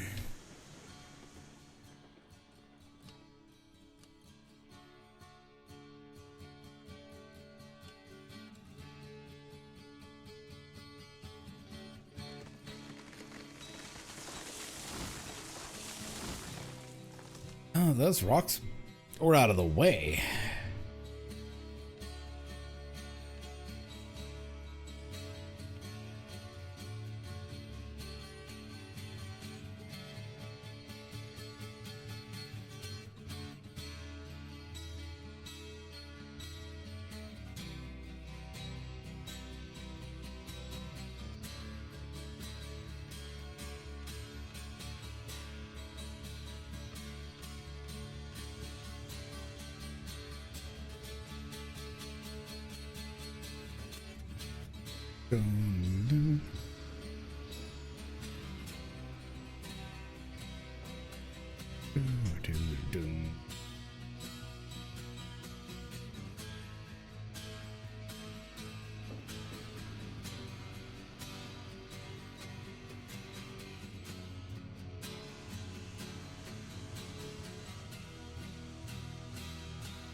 Good old J.M. Clark.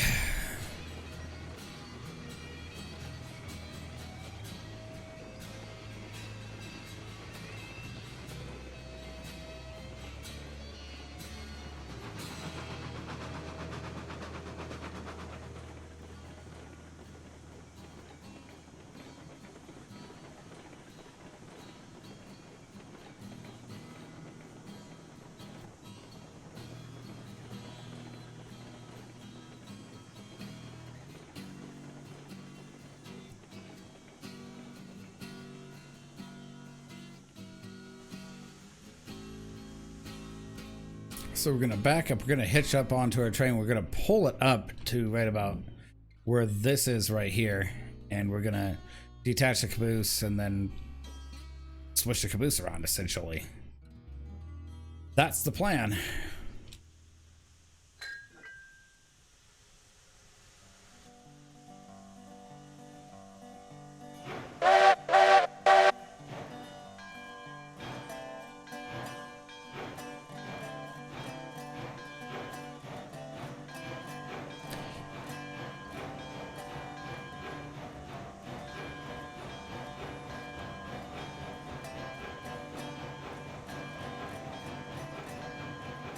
I was just thinking, instead of going to the freight depot, I'll actually make a run up to the ironworks and smelter there and get that stuff topped off.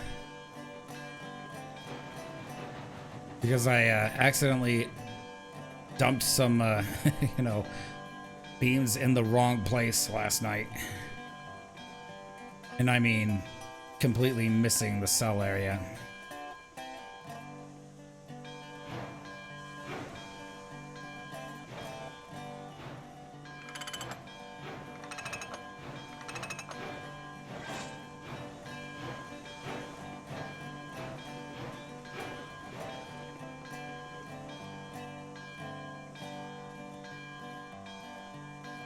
Man, the bells sure keep going for a long while.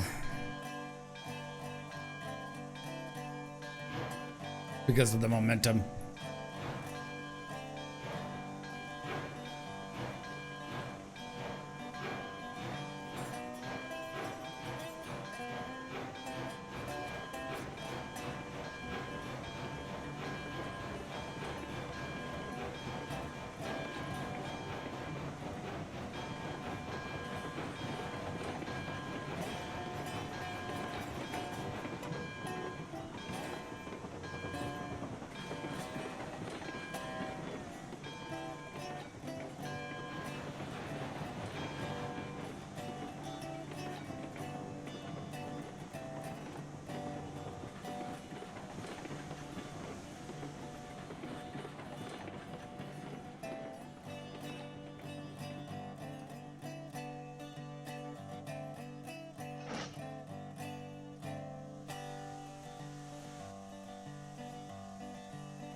Oop.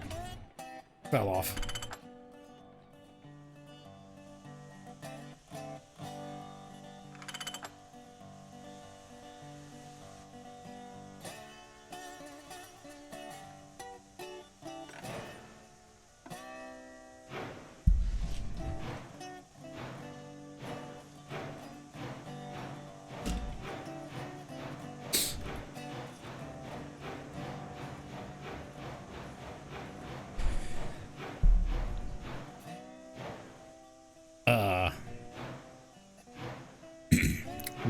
Wrong throttle, wrong regulator. And of course the game crashed. Game can't handle my train handling. Can you, game? No, you can't. You are unable to handle my train handling because it is so epic. Game's like, I've had enough. I'm out of here.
Looks like I was still on the turntable when the last game save updated.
All right, so we're back.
Okay, no Lincoln pin set there.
Okay, so we're gonna back up. We're gonna pop this caboose in the sliding there.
Okay, so we're gonna back up. We're gonna hitch onto the rest of our train here. Pull forward, hitch onto our caboose.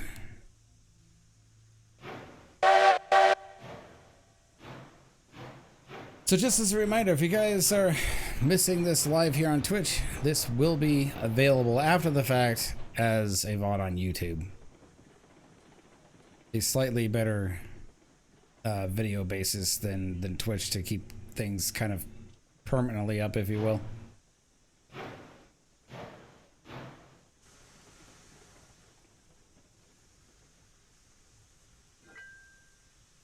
Oh.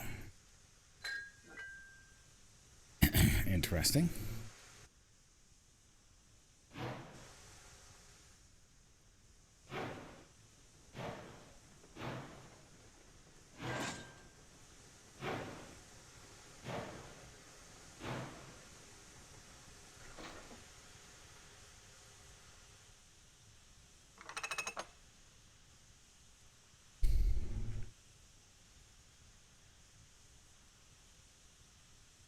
So let's listen to some tunes.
All right, time to go full yeeting speed.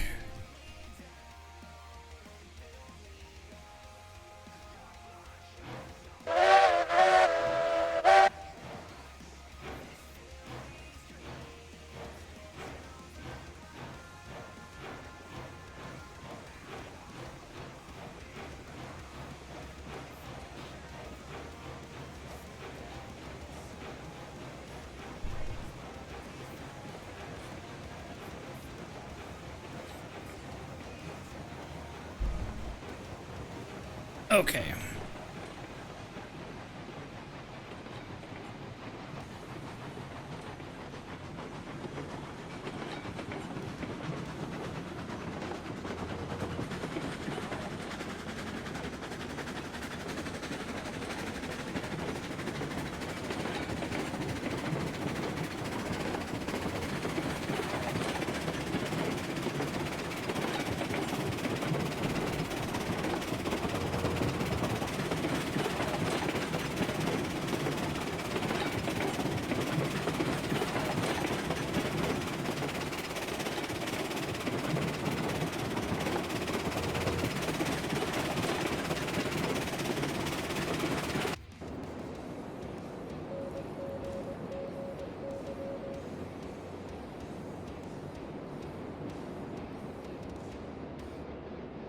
In all honesty, it's not really going to require that much lumber.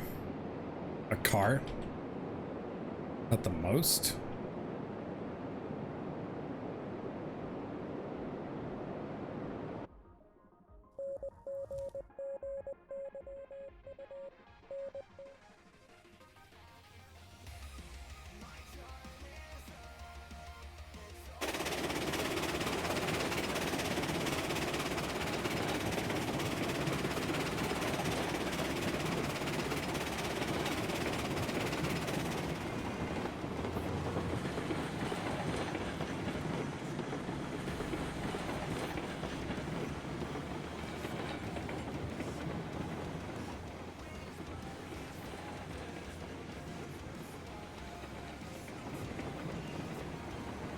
Do need to make a stop by the freight depot here.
So we'll keep the 2 extra cars of lumber here. Then we'll just make our way up to the smelter and iron mine. Or iron works, I should say. Not iron mine. And we get to the smelter, we'll just pick up some extra iron.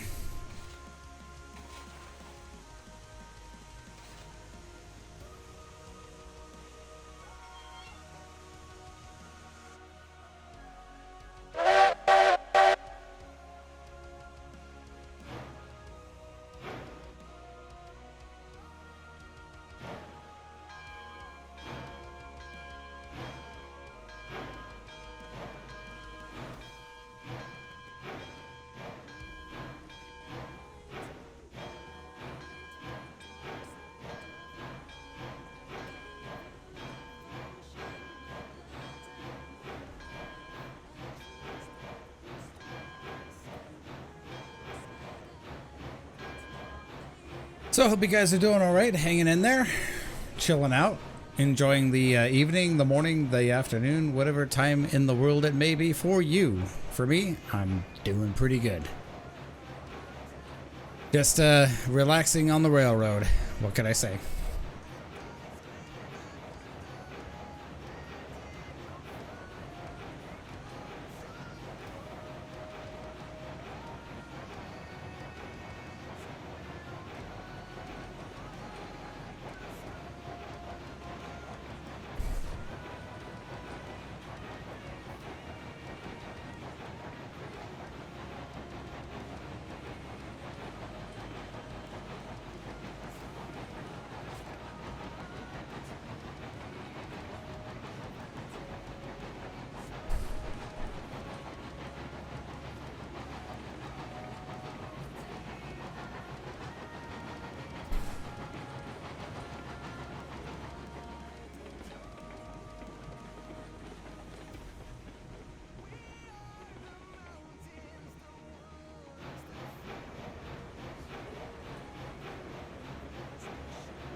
I'm gonna go ahead and drop a quick save right here.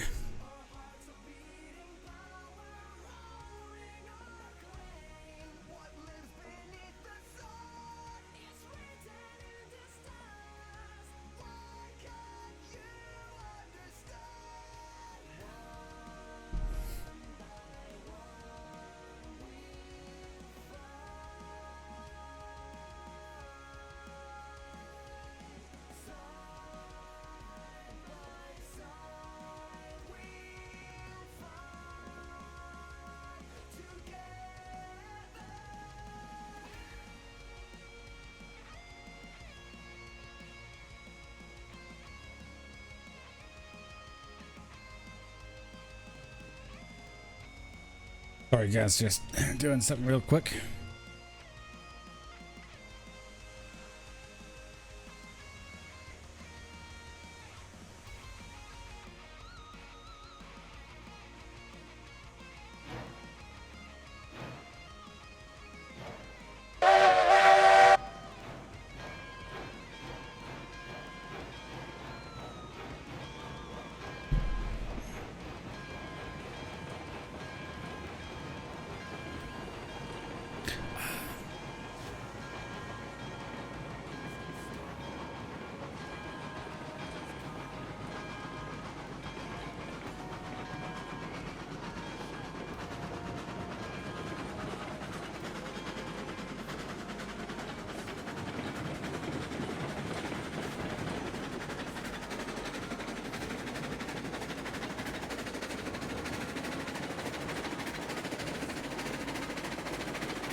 All right, smelter, here we come.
I sure love this. Love these double curves right here. I think this turned out really well. Probably, in my opinion, easily one of the best parts of the layout so far.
Making sure that my junction ahead of me is switched properly, and it is.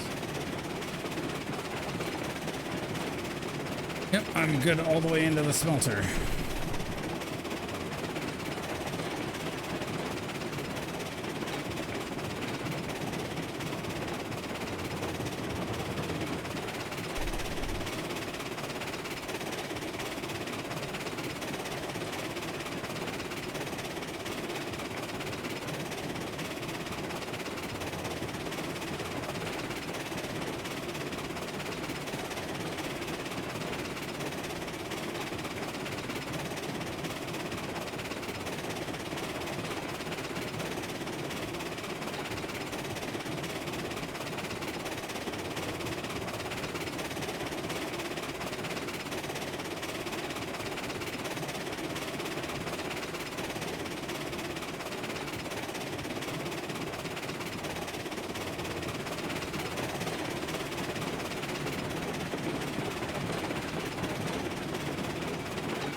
Full yeeting speed ahead.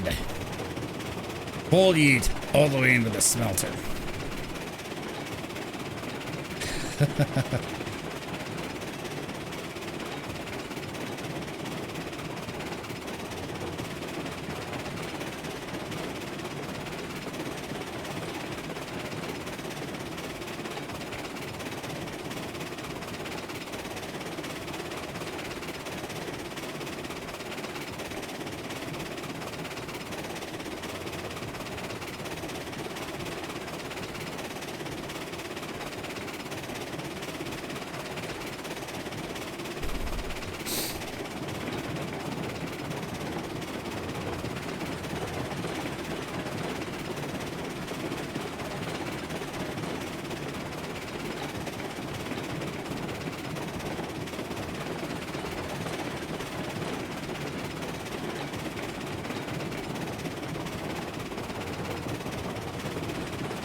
So here we're just gonna pick up some raw iron, then we're gonna take it over to the iron works. Then I think I may be able to get some coal cars, then make a coal run up here. For sure.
Hey, Nuclear!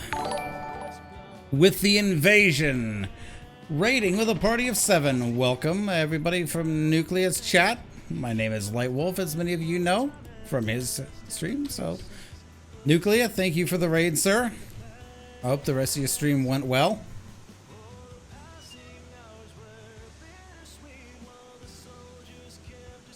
Hey, Fake John, how you doing, sir? Welcome to the stream. Welcome everybody from Nuclear's stream. So, how was the rest of your stream, dude? I'm just currently in the process of serving the smelter and the ironworks.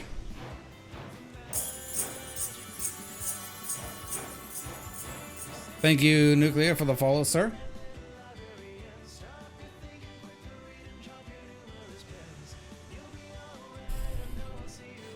Throw that coal away. So, how'd your stream go?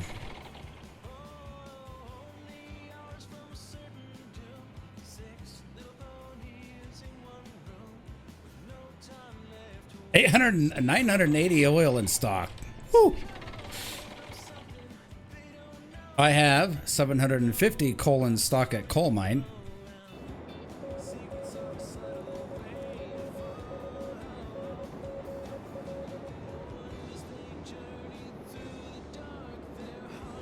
So I'm fully stocked at coal. I just need to buy coal cars now.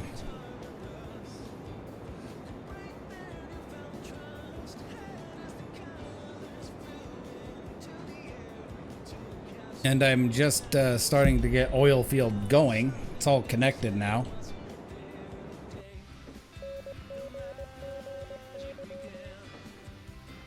I just dropped off beams and have yet to drop off pipes and boxes and tools, so yeah.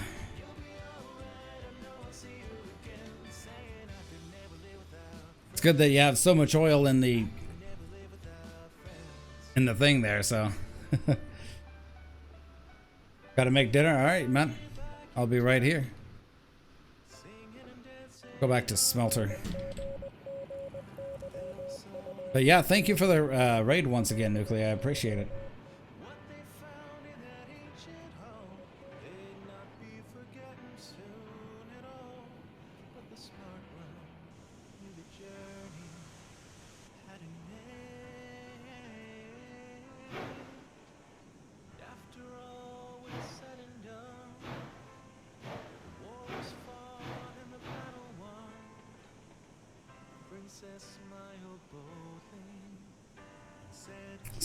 For some reason, my browser page died.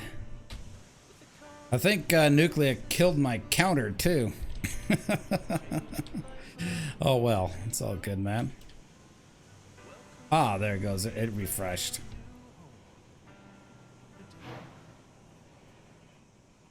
Didn't quite line it up right.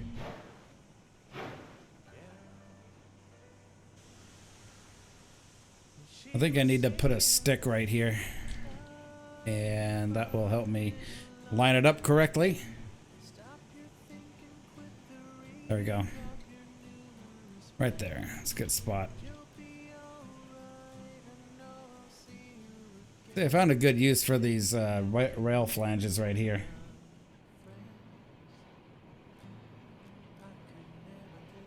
So once again, welcome to everybody from Nucleus Stream, man. Good to have you all here.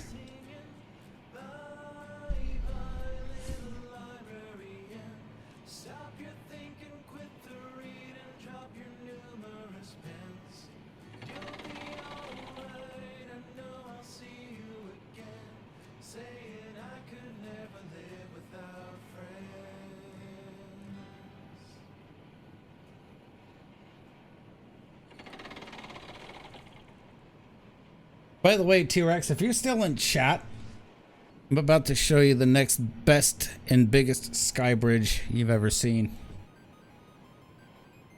And no, I'm not trying to brag too much. It was just stupid how it worked out is all.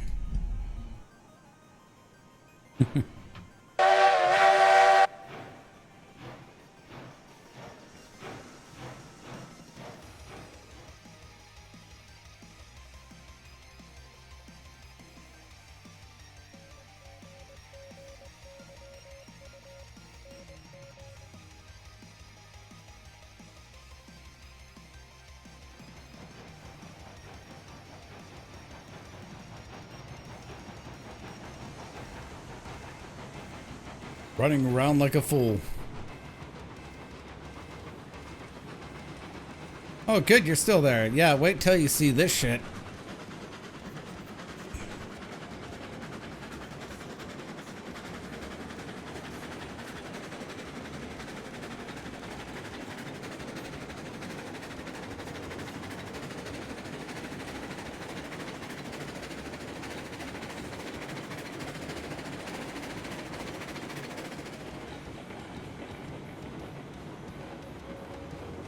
I had an unfortunate incident on this bridge yesterday because there was a damn tree that was up just enough to where it would derail my train, and it yeeted everything off the bridge. Kind of irritated me. Luckily, I was able to just simply restart because I didn't want to pick up the mess.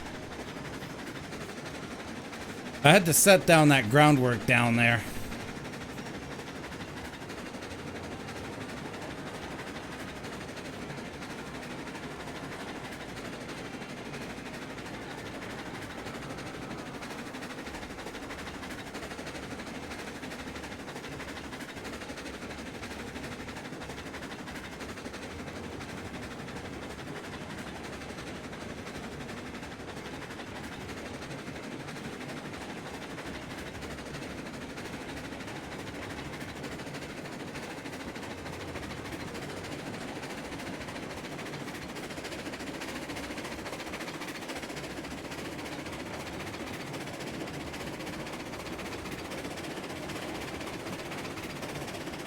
I had that incident right there. As a matter of fact, that looks a little sus. Oh no, it's just a tree that's on the side.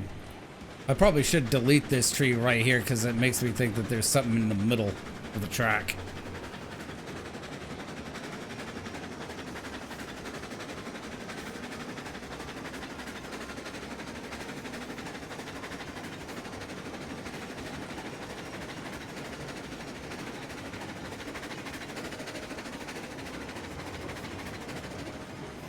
And also had a derailment up here too, right by the switch.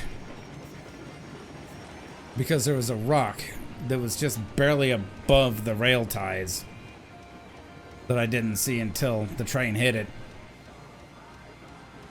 Slow, 10 miles per hour. Good reason for that.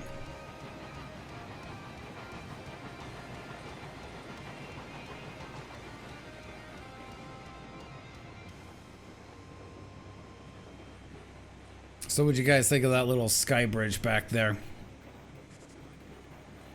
Like what Tea Rexx and I were talking about earlier in the stream, is that in Unreal Engine 5 there are tools that QMA could implement if you really wanted to, where you can actually shape the ground and, you know, put in proper cuts and not sky bridges everywhere. After all, that's just what real railroads did. Put sky bridges everywhere, not cuts in the ground. Sarcasm. Har har har.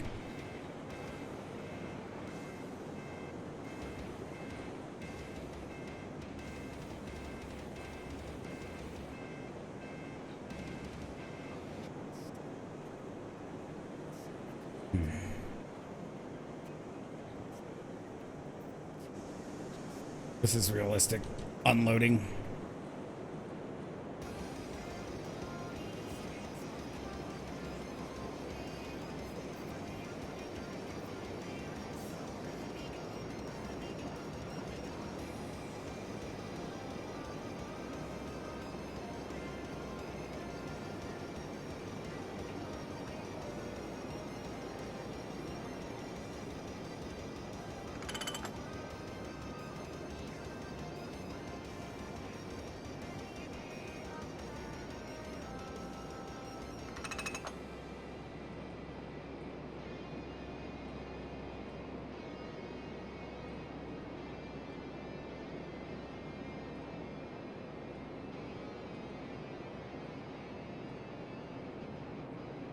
Okay. Well, I'm full up on that.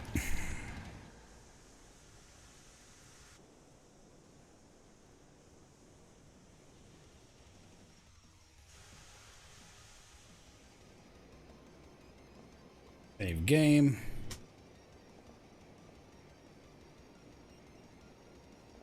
See, Rex, I still have your save right there.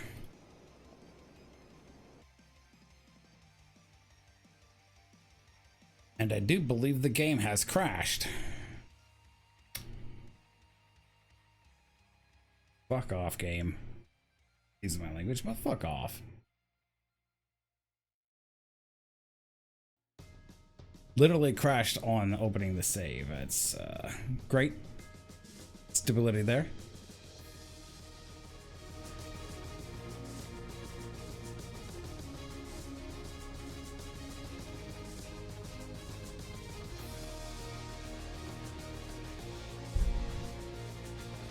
Hopefully the game saved right after I loaded the train at the smelter.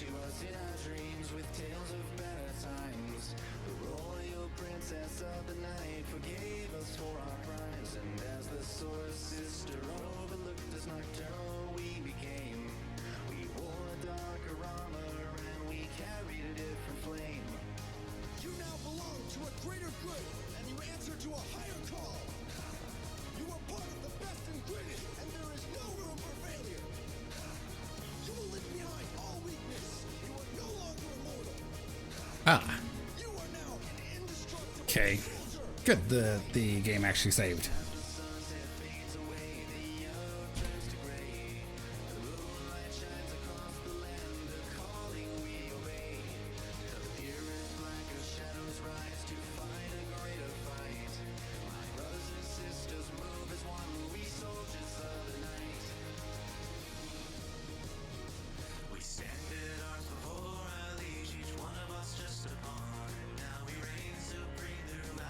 Well, that is loading up, guys. I will be right back. I'm going to take a very short, like a 5-minute break. I'll see you all on the flip side. Just need to get some water and do something else.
All right, I am back. Thank you guys for hanging in there with me.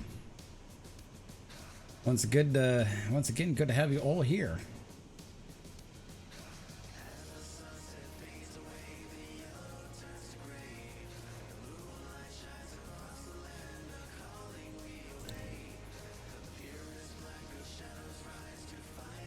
Yeah, literally right around the time we stopped filling this train. That's actually funny. All right.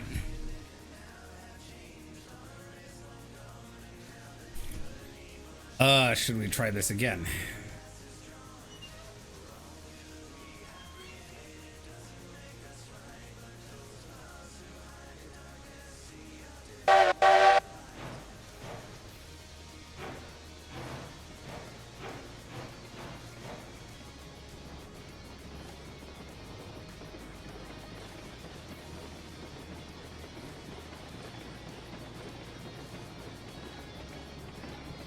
I'm gonna give myself super speed run at least.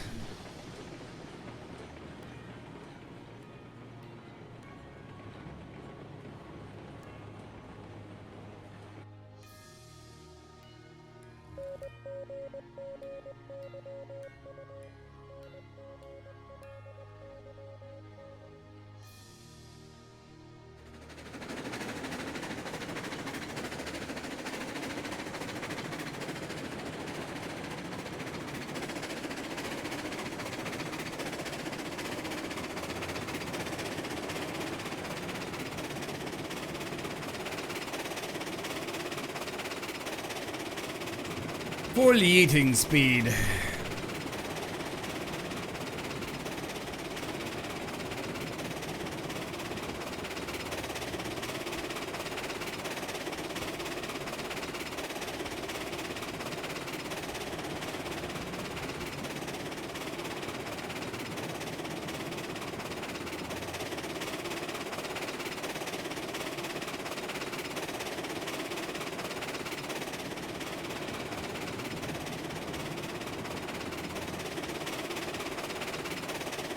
Welcome to the Duck Valley Viaduct.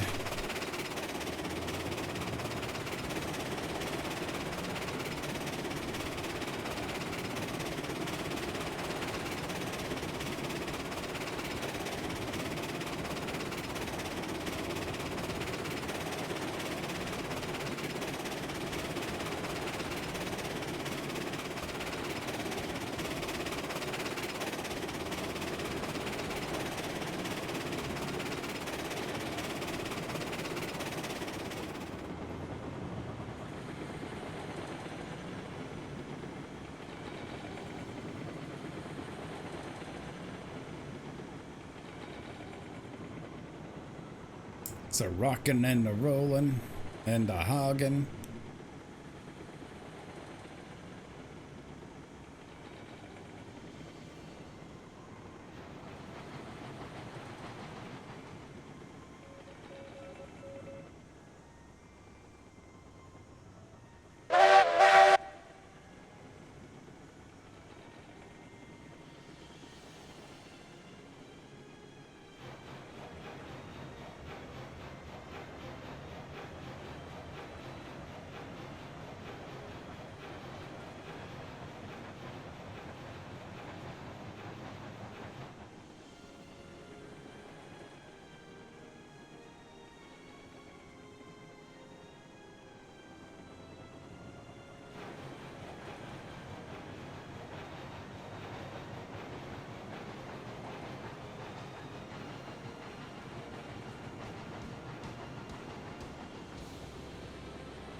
Do you get a tour of my airline? I do charge. Yeah, you get a tour, man. Just let me unload the stuff real quick and I'll give you a flying tour. As I just casually roll through and unload.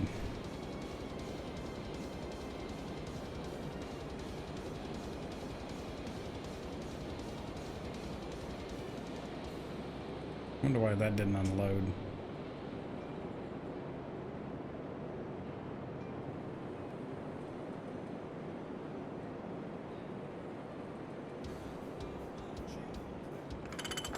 For you, Nuclear, I do it free of charge.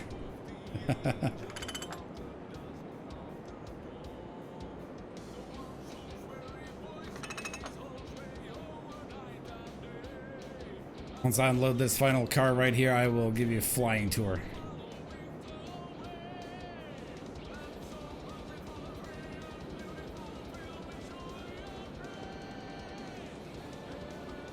So that tops me off completely.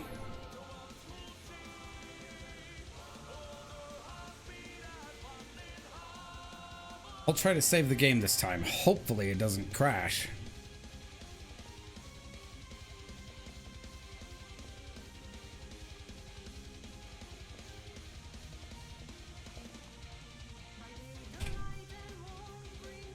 You know, I'll do a clean flight.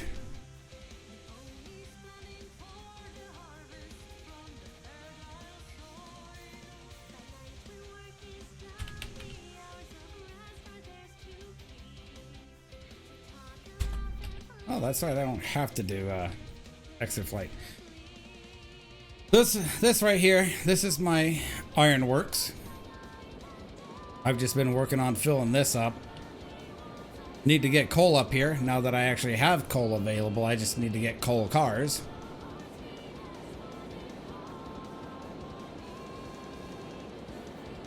Output side, nothing to see there. I have runaround tracks, so that way I can run my locomotive around the trains whenever I bring them in and need to put them on the other end. Over here I have my turntable. Turn the locomotives around, get them facing, going out the other way, instead of building loops everywhere. That right there's the glorious Duck Valley Viaduct.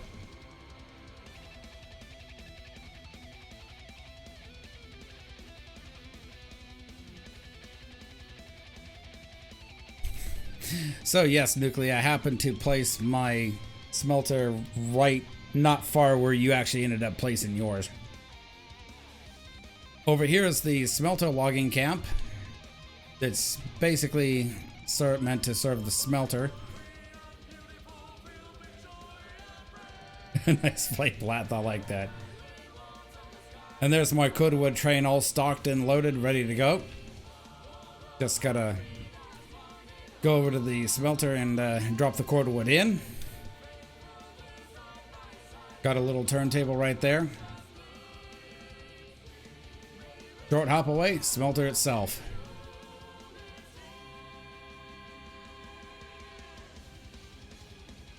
Right now it just needs cordwood. It's got some iron in there. And this is going to be the only industry that has a loop track.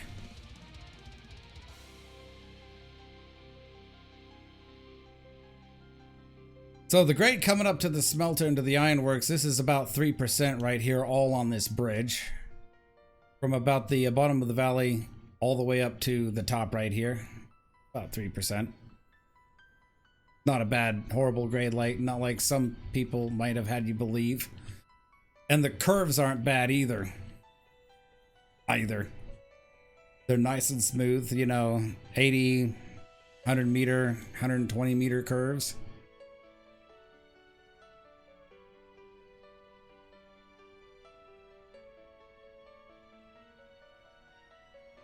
And over here I have a rather conveniently placed siding with a nice little service station, water tower, the whole 9 yards. I'm only going to place one coaling tower on the layout, in all honesty, because having them everywhere is just too overpowered.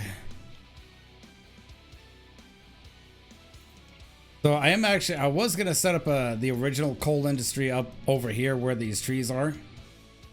I decided not to do that. Instead, I'm just going to build a town up here instead of a coal industry. Not only that, it makes the cross-map travel coal kind of fun.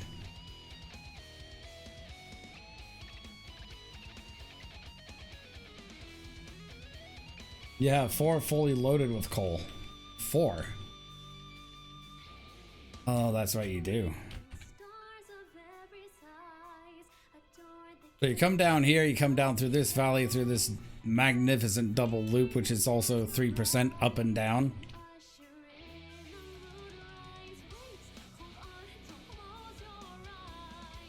Right here, it actually flattens out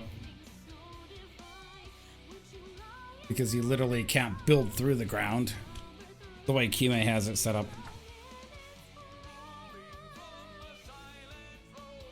But still, this makes for a beautiful run. Yeah, 3% is my map limit. I won't go any higher than that unless I absolutely have to. Hey, Golden, what's up, my dude? I'm giving Mr. Nuclei here a flying wonder tour of my layout. And besides, I love how these loops turned out anyway.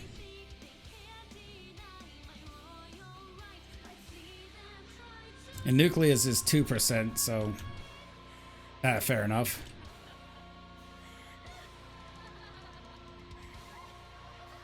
This right here is 2% coming up when you approach this valley. That's actually where I was going to originally have my smelter, but couldn't find a good place for it.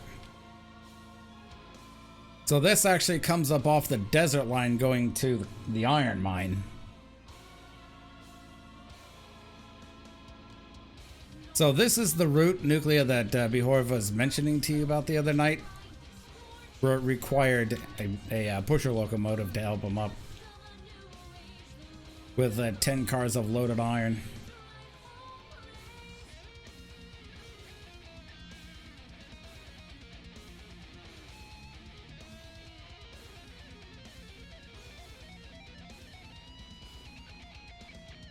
Yeah, some of the topography on these maps, especially on Pine Valley, dude, is just stupid insane.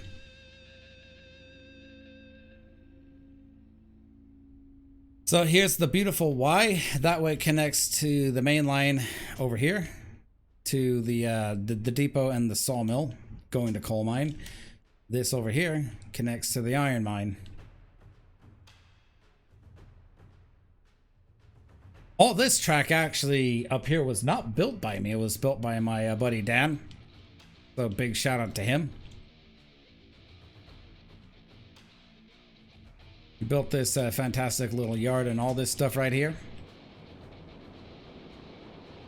And by the way, I'm going to say this right now. I'm glad that QMA added this platform model.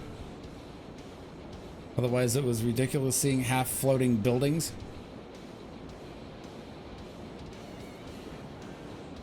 I've got 288 units of iron ore in there right now.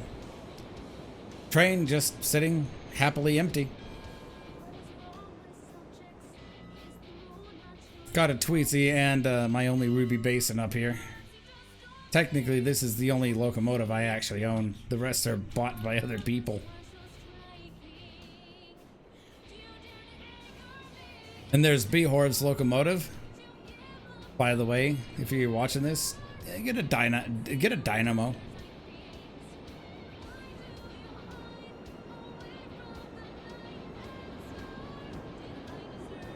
Yeah, Telly added the foundation. Yep.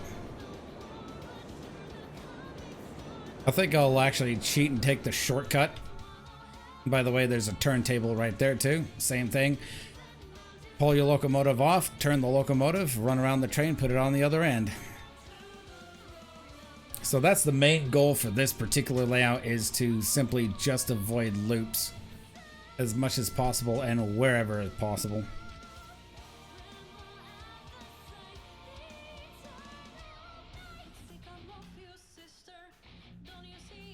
And over here we have the oil field.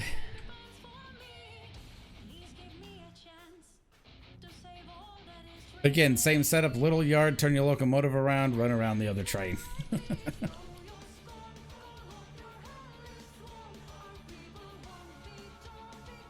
Yeah, I've already failed my goal.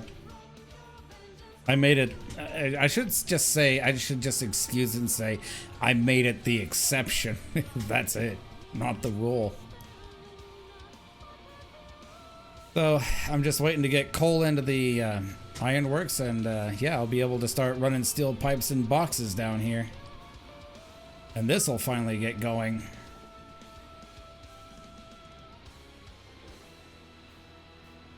And then I'll finally start being able to producing oil.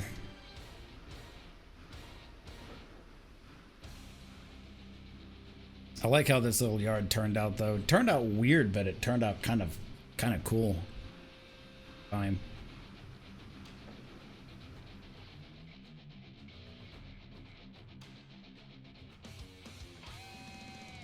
So most of this layout too, I do have single main line with sidings. So that's the key thing here.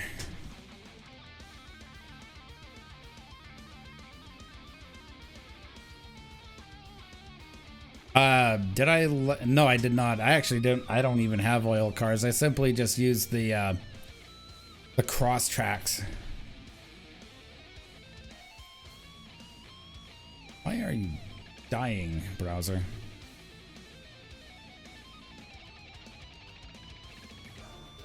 That's how I lined up my tracks right there, is with the cross tracks. Looks slightly off, but not terrible though.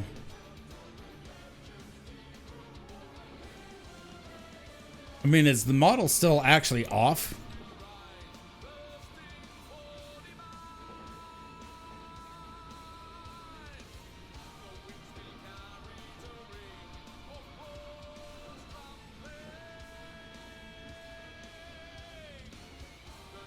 Normally, this is how I do it.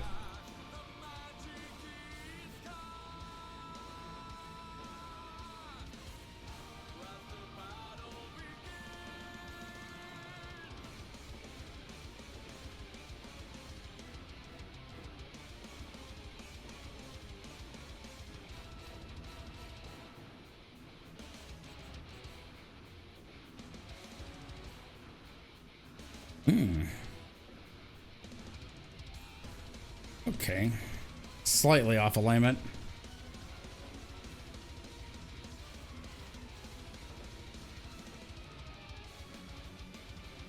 Typically, if it's just me, I fill up on one side only. If it's a multiplayer session, then I use up both sides.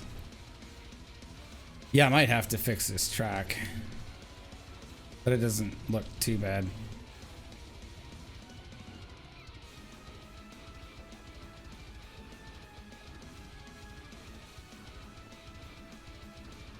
Still looks to be roughly over the center.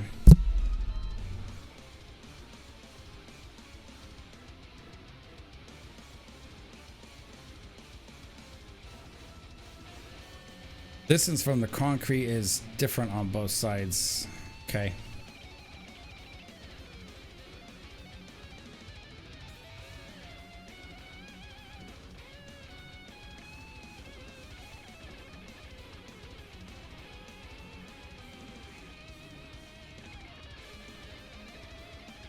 Ah, okay. Yeah, that's significant. Yeah, that's off by about 3 inches. Right there.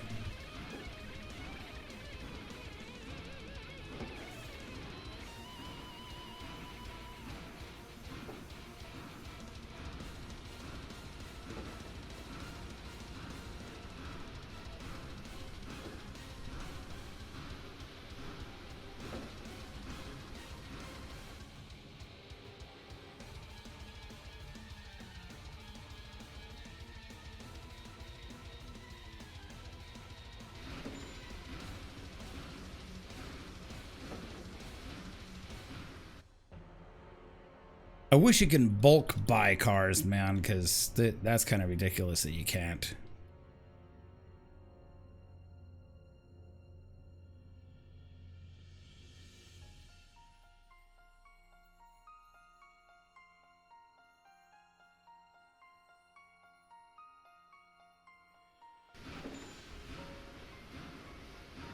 I mean, just like even with this,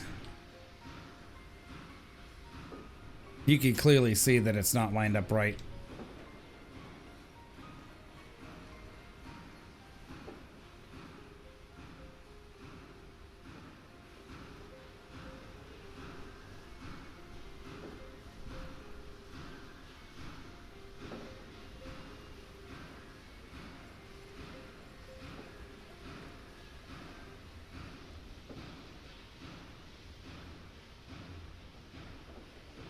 Yeah, I don't know why QMA doesn't line him up right. I don't think it may be him. It may be one of his modelers.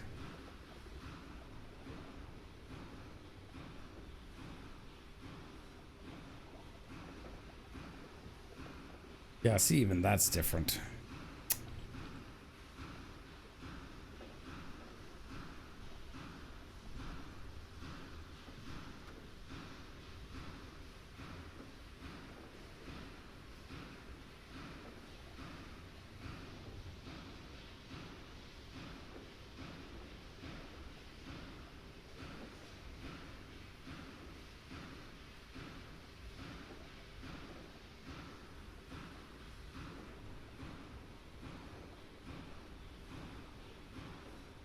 Yeah, I'll have to probably do that once I get this place producing oil.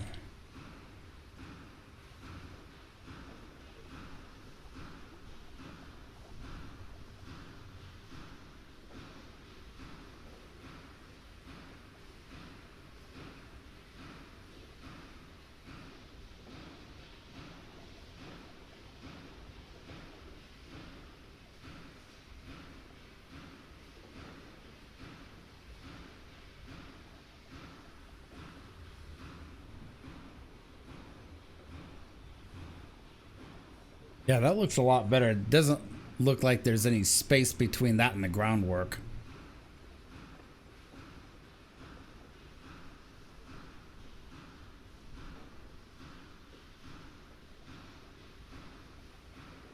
Like here, when you're first laying down track, it still looks like there's space between that and the groundwork.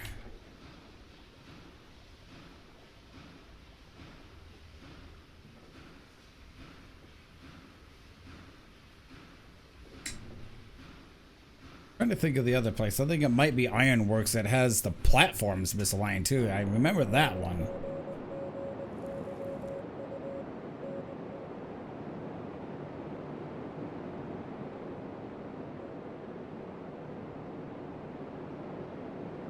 No, it's not this place.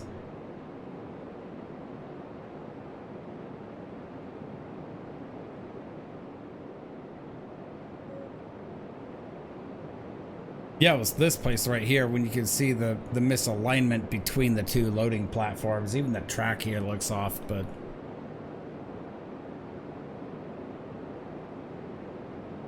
like you could tell that this is actually turned.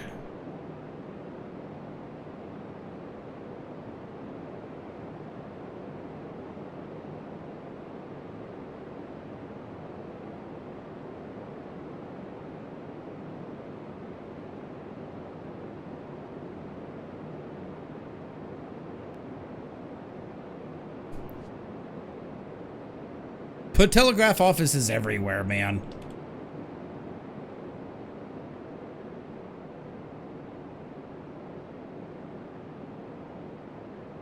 I mean, like, if you come down here, you can see where the track, not the track misalignment, but the platform misalignment actually is. If you look down the platforms, you can see this platform is not even with the other one down there. I mean, see, look at this, dude. It's fucking stupid.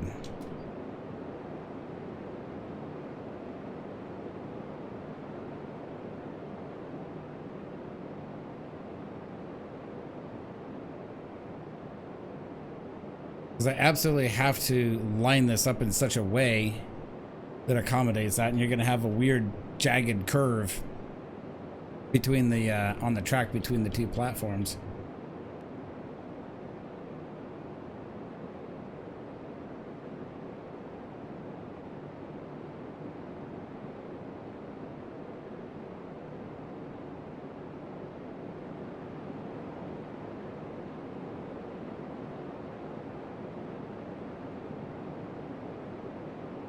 Yeah, you can see, like, even this is off.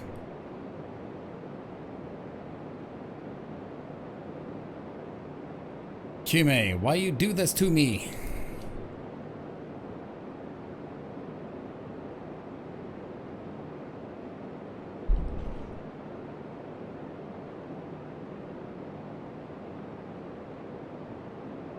Yeah, if you want an invite to my Discord, man, I can absolutely show you. Or you want me to hop onto yours?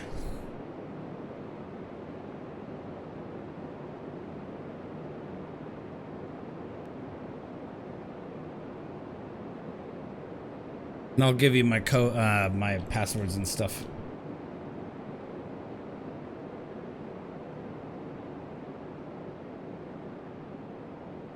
Because I don't want to keep you up too late if you're going out and doing the thing tomorrow, so.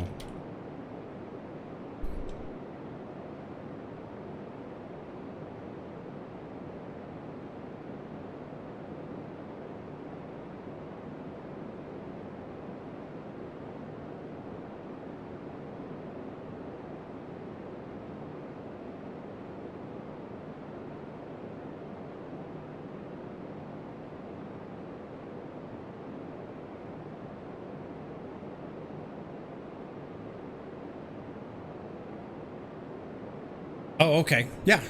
We could do it some other. Yeah, we could do it sometime, dude. Absolutely.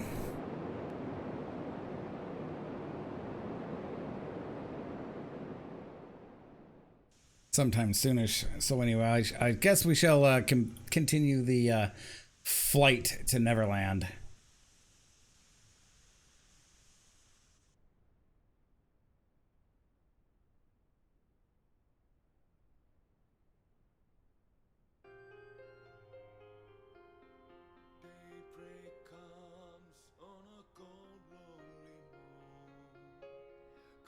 Castle in ruins and tapestry torn as the moon finally sets, all the world's left to mourn.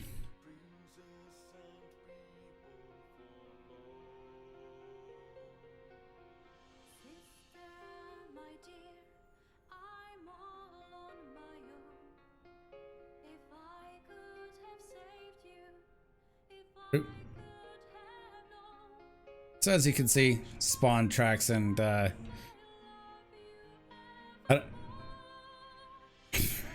I remember who left that. Bought a couple of box cars because I need them to move boxes. Bought some tanks. Put all the facilities here. Because that'll be not only the spawn tracks, but also the locomotive servicing facility as well. Had to name them all. I remember who did this one, Mr. Behorv. You're watching this, dude. You did that one. I think Behorv actually did that one too. Last Stop Depot. So over here I got the little set outside track for my MOW cart. It's just there for looks. Got the stub tracks for cabooses and passenger cars when I do get that service up and running. Bright Depot. Got the backside tracks sort of connected. It's actually going to run through and connect into this coal tower that's just set up on the main line. So I'm only going to have one coal tower because just no real point in having like multiple coal towers everywhere. Because coal just lasts forever in locomotives. My little, excuse me, my little 12-track roundhouse here. Turntable, the whole 9 yards. Montezuma just chilling. And my good friend Ben bought this locomotive, so says EXE failure on the tender. Flat cars are over at Sawmill, so they're chilling out there because T Rexx and I just hit the Sawmill pretty hard today.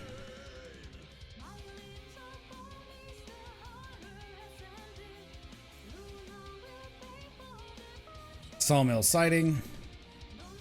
So if you've got someone sat here at the sawmill loading up, you can run trains around them.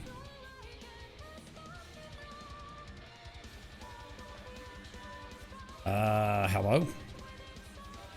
It says out of video memory. Trying to allocate textures. Make sure your video card is...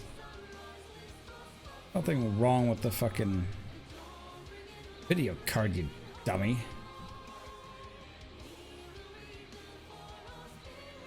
The video card's not even taxed. Stupid game. Sorry about that, guys. No idea what's going on there. That's a first.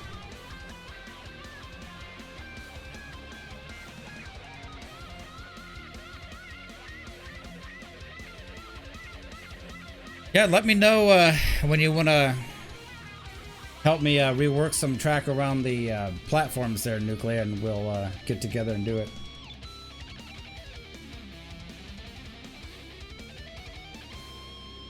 So I appreciate your any assistance you may lend.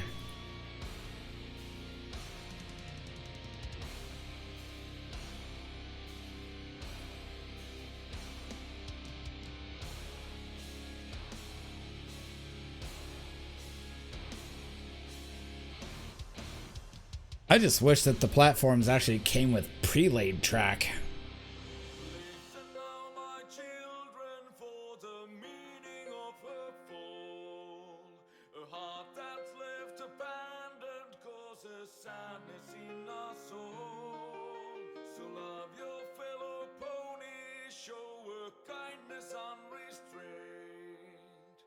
I think one of these days I'll show you my original map. Although I'm pretty sure you don't want to see it because you're sick of Pine Valley.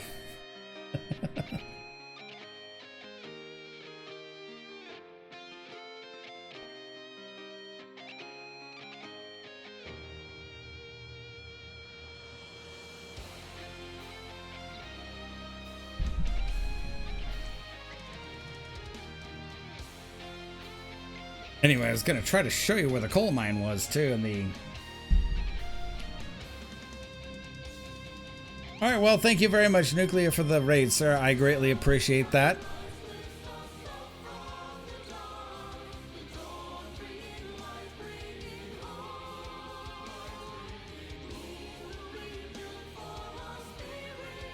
And I will send you a message letting you know I'm ready to rework some track platform if you got some free time at another time. Thank you once again, Nuclear, for the raid. Greatly appreciate that, dude.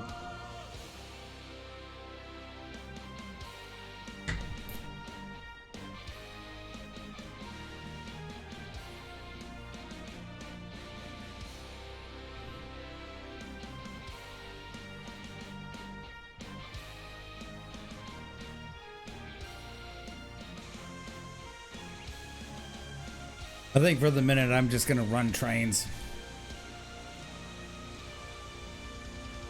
I tire of building track.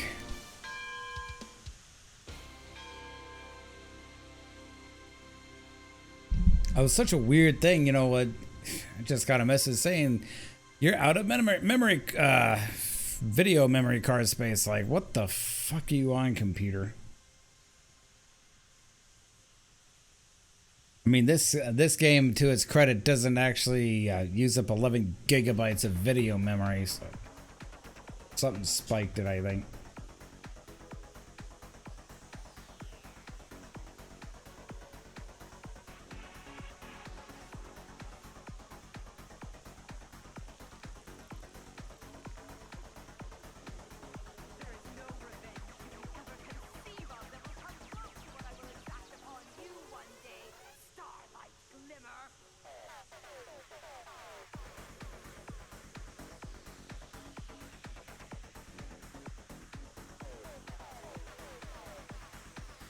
So, Golden, what you been up to, dude?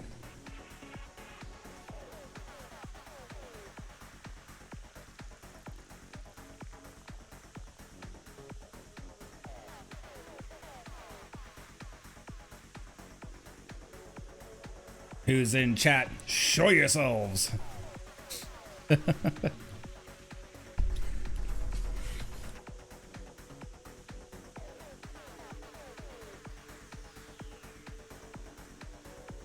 You know, that reminds me, there used to be this game I used to play called Tenchu Stealth Assassins on the PlayStation 1. Oh yeah, that's instantly bringing back memories. And then every time you'd go hide from the guards, and when they're looking for you, they'd always say, "Show yourself!" Or, "Where are you?"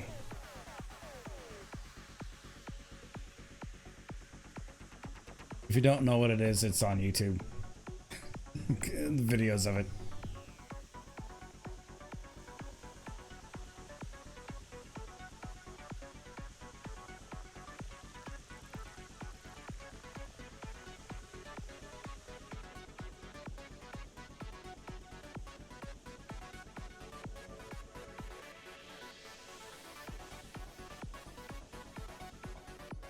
Well, since the rest of you are here, I'll show you guys readily where the excuse me, where the coal mine and the oil refinery actually are.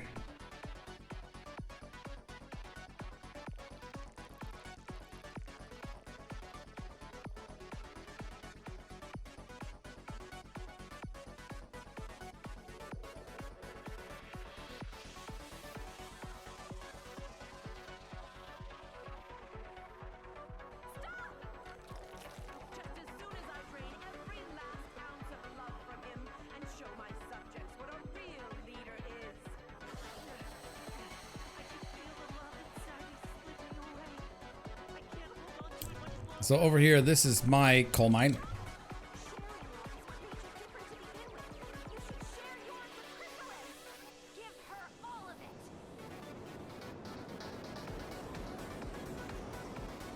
And over here, kind of right next door, is the oil refinery, and they are not directly connected. There's a very good reason for that, because I like a good challenge.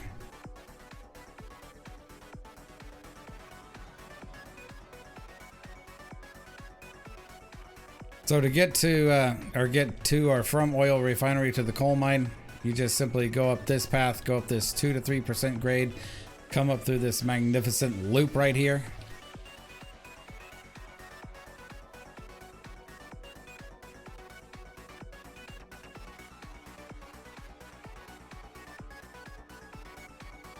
I was actually going to try to build over the mountain pass over here, but the one good applicable spot that I could find, unfortunately, is literally off the map, and it's right there. That would have been a beautiful spot to go over. So no, I had to loop around and go up around the hill the other side.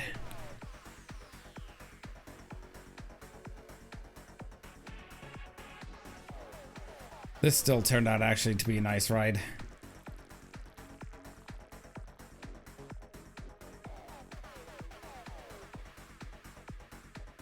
Taking a helicopter flight over the railroad.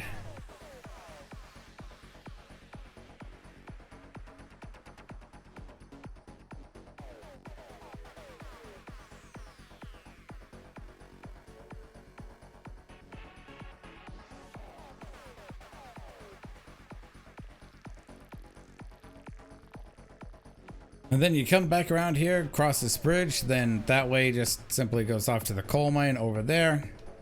You continue this way, you just connect back into the main line at Smelter. This is actually a passing sighting right here. Then you have this rather beautiful bridge. It's just a rather steady grade, about 0.5% down, I think.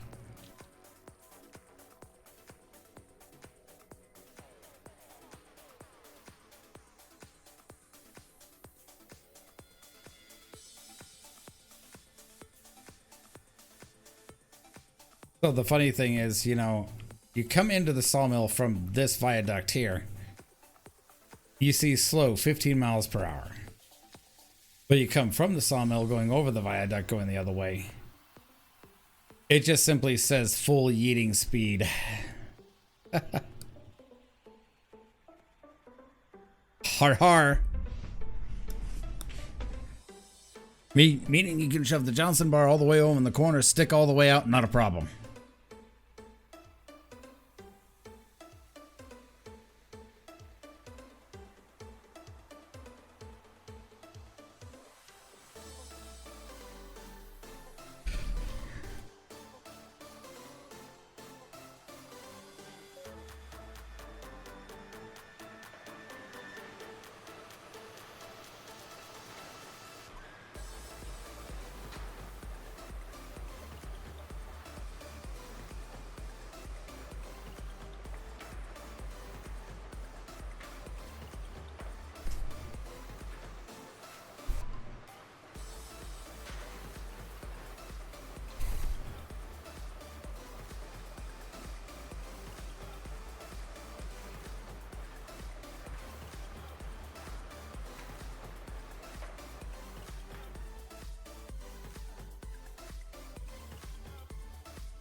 Oh, right.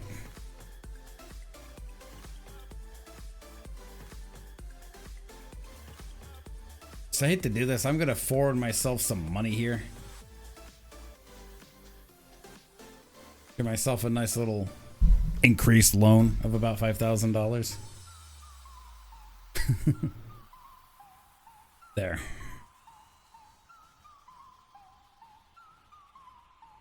That's what you call a refund, a tax refund. Gonna buy some cars with that tax refund.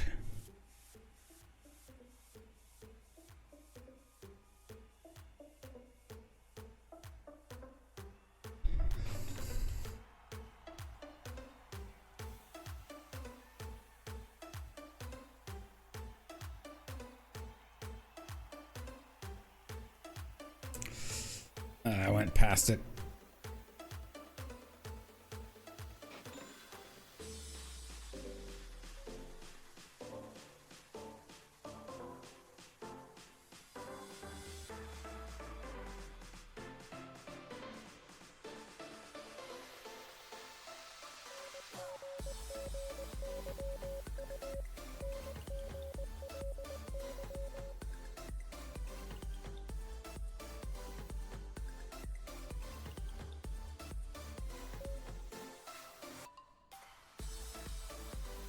I know that's the cheesy way to do that.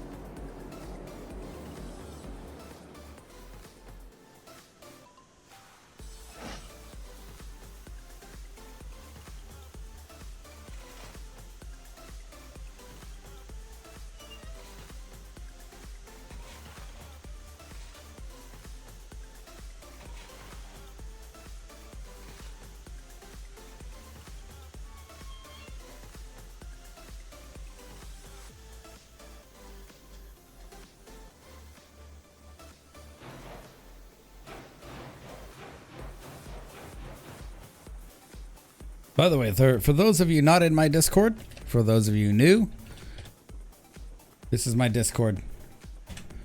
And also, if you enter the YouTube command, just explanation YT, you get my YouTube channel as well.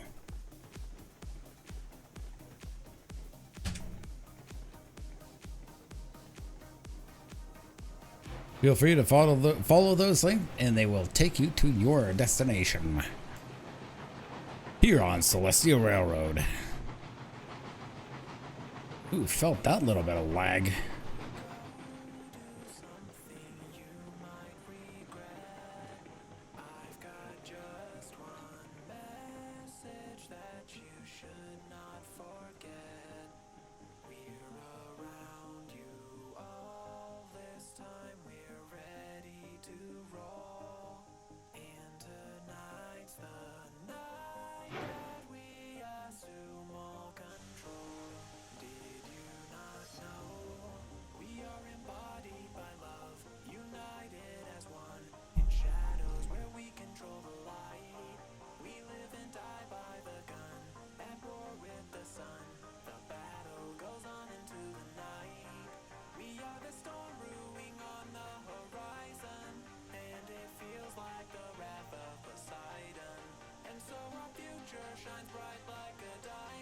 Kume, we shouldn't be pushing rails like this. It's not how these things work.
So I'll take this train back to the yard.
This thing actually goes into it. That's gonna be funny.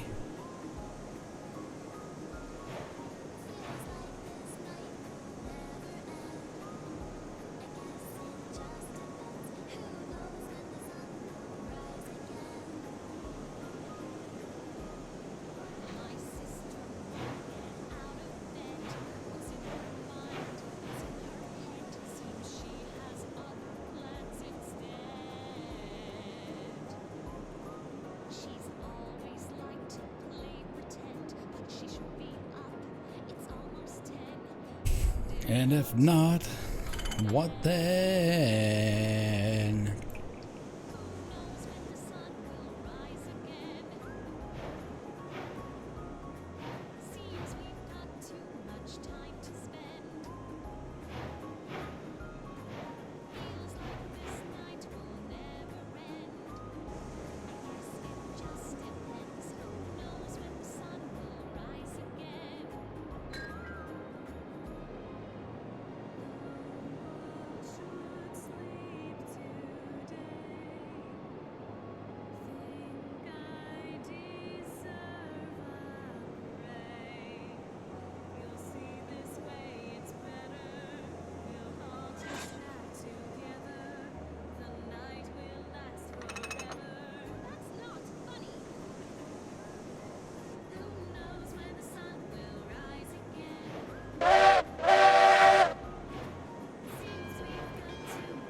So we've got full lumber up here and 72 iron. I think we've got a pretty good start up here.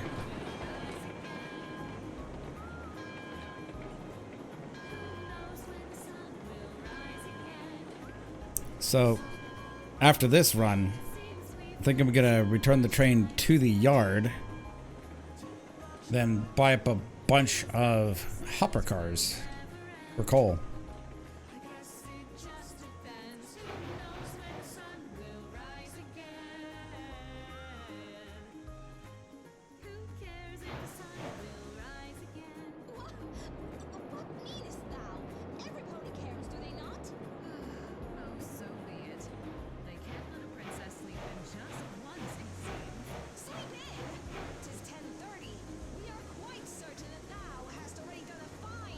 Sleeping in.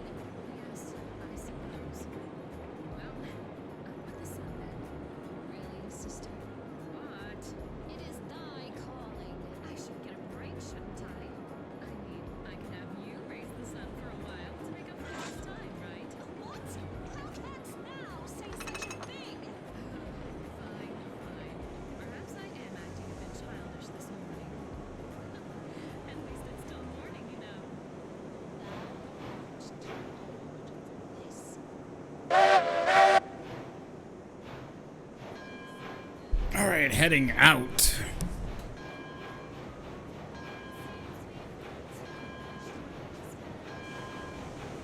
Better drop a quick save right here.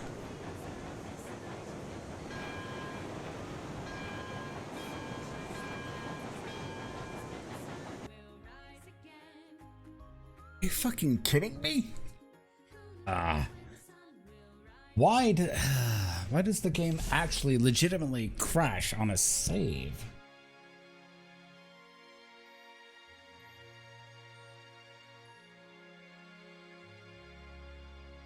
That is absolutely unreal, Kime.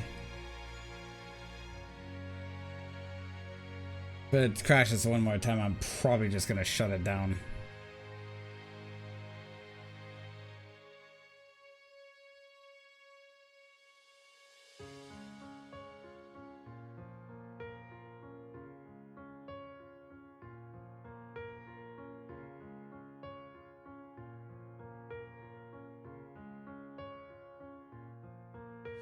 Say there was a jealous man. Okay. Dark blue skin and starry hair. And everybody says her name was Luna. But then one night of pain and tears, she started one of a thousand. I do apologize for that, folks. Frustrating when you're trying to drop a save and the game is doing that.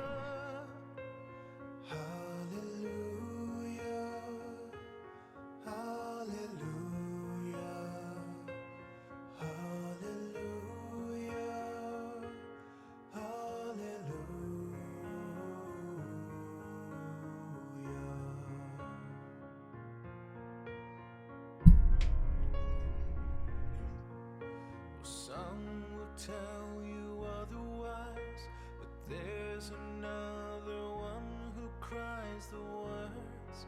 Sister mine, I thought I knew ya. Now look at you, you've grown so tall, but no one knows your face at all. When you return, we'll all sing hallelujah. Actually,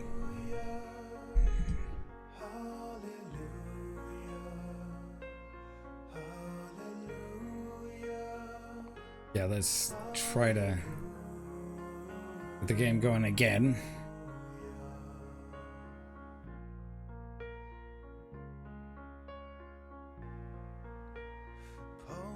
Well, I guess the good news is the game did actually save. Literally crashes upon saving. So weird. So I'm gonna put the general question out there for those of you guys watching. Have you guys had this game crash on you while you were saving? That is the general question.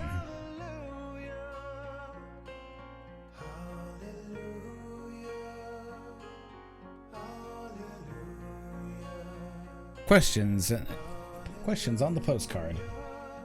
Post your answers on the card.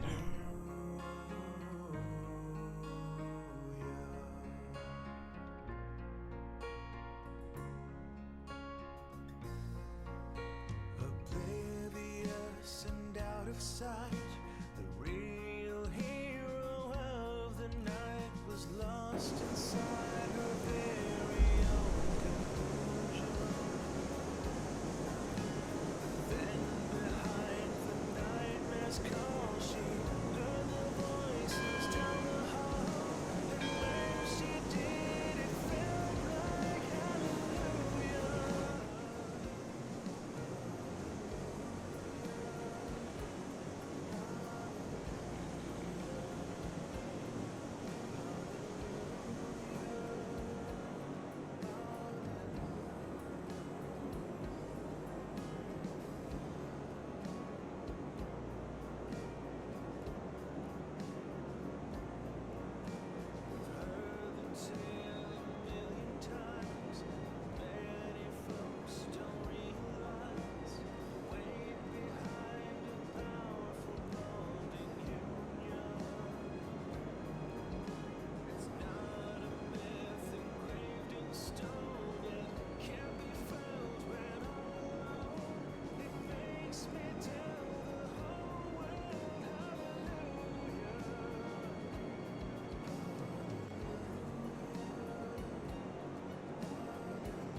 Okay, let's finally get this train out of here.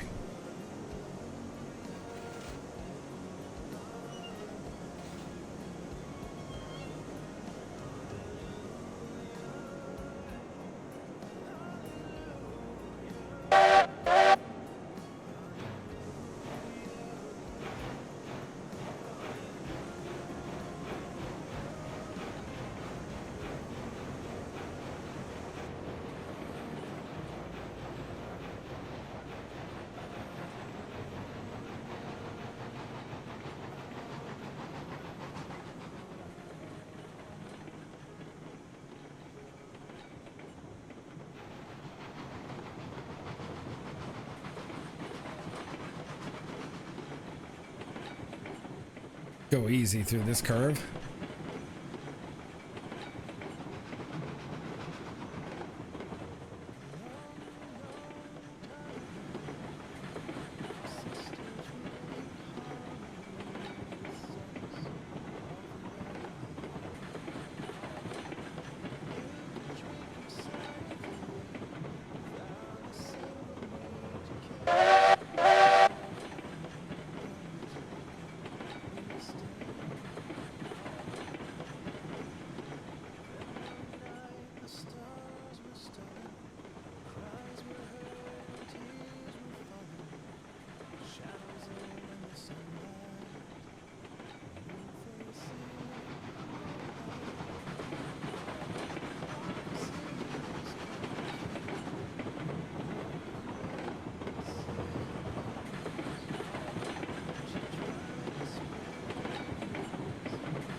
Full yeeting speed.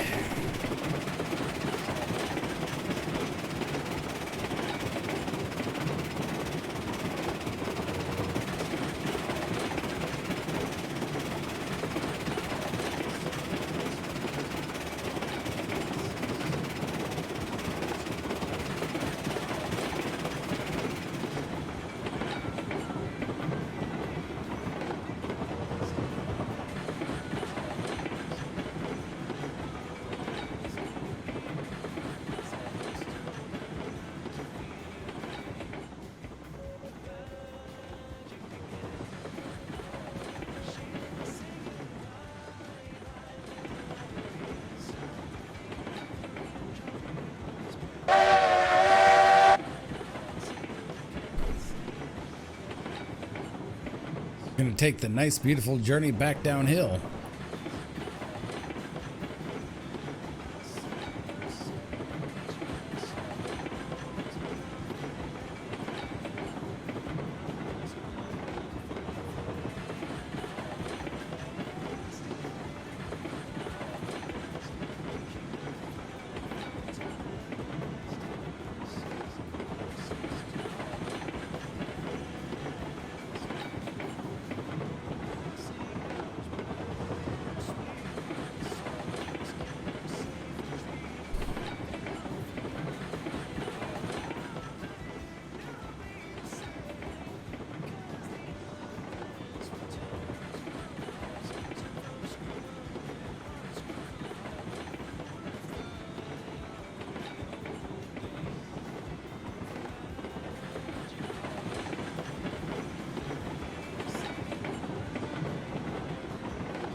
keeping a good handle on the train.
Sure is a lovely trip down.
Oh, I'm going over speed.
Man, am I getting hungry? I might actually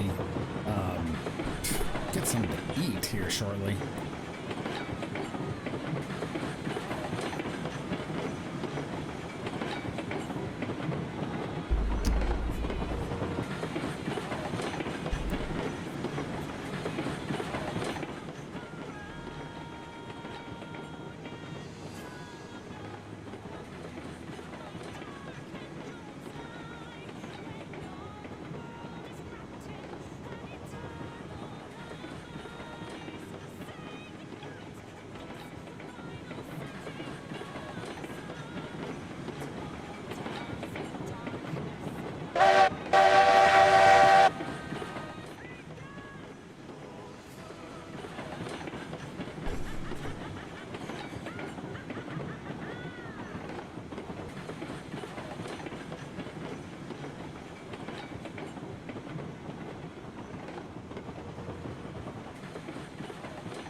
I forgot to reset my marker lights back there.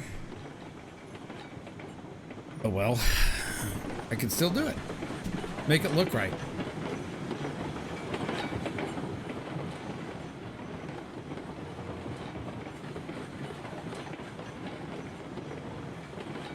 Reset it before the yacht boss yells at me at the yard.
All right.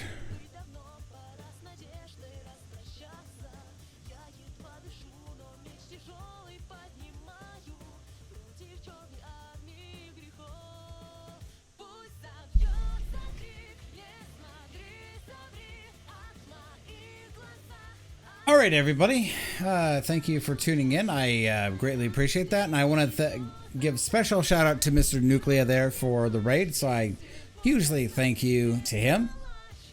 I should say huge thank you to him. Proper English there.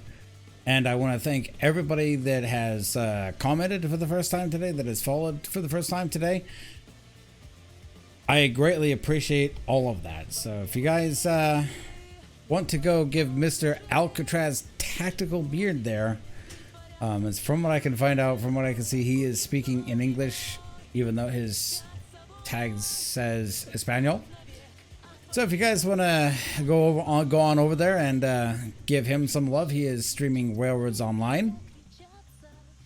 And I hope to see you back here tomorrow morning at about 9 o'clock Pacific time. My normal stream time should be. And we are planning to do a community night over on YouTube, 6 o'clock p.m. Pacific time. We may be streaming another game over there. So anyways, thank you guys for tuning in. I hope to see you all later. Have a good one, everybody. And be safe out there. Please, please do be safe out there. And I will see you all back here very, very soon.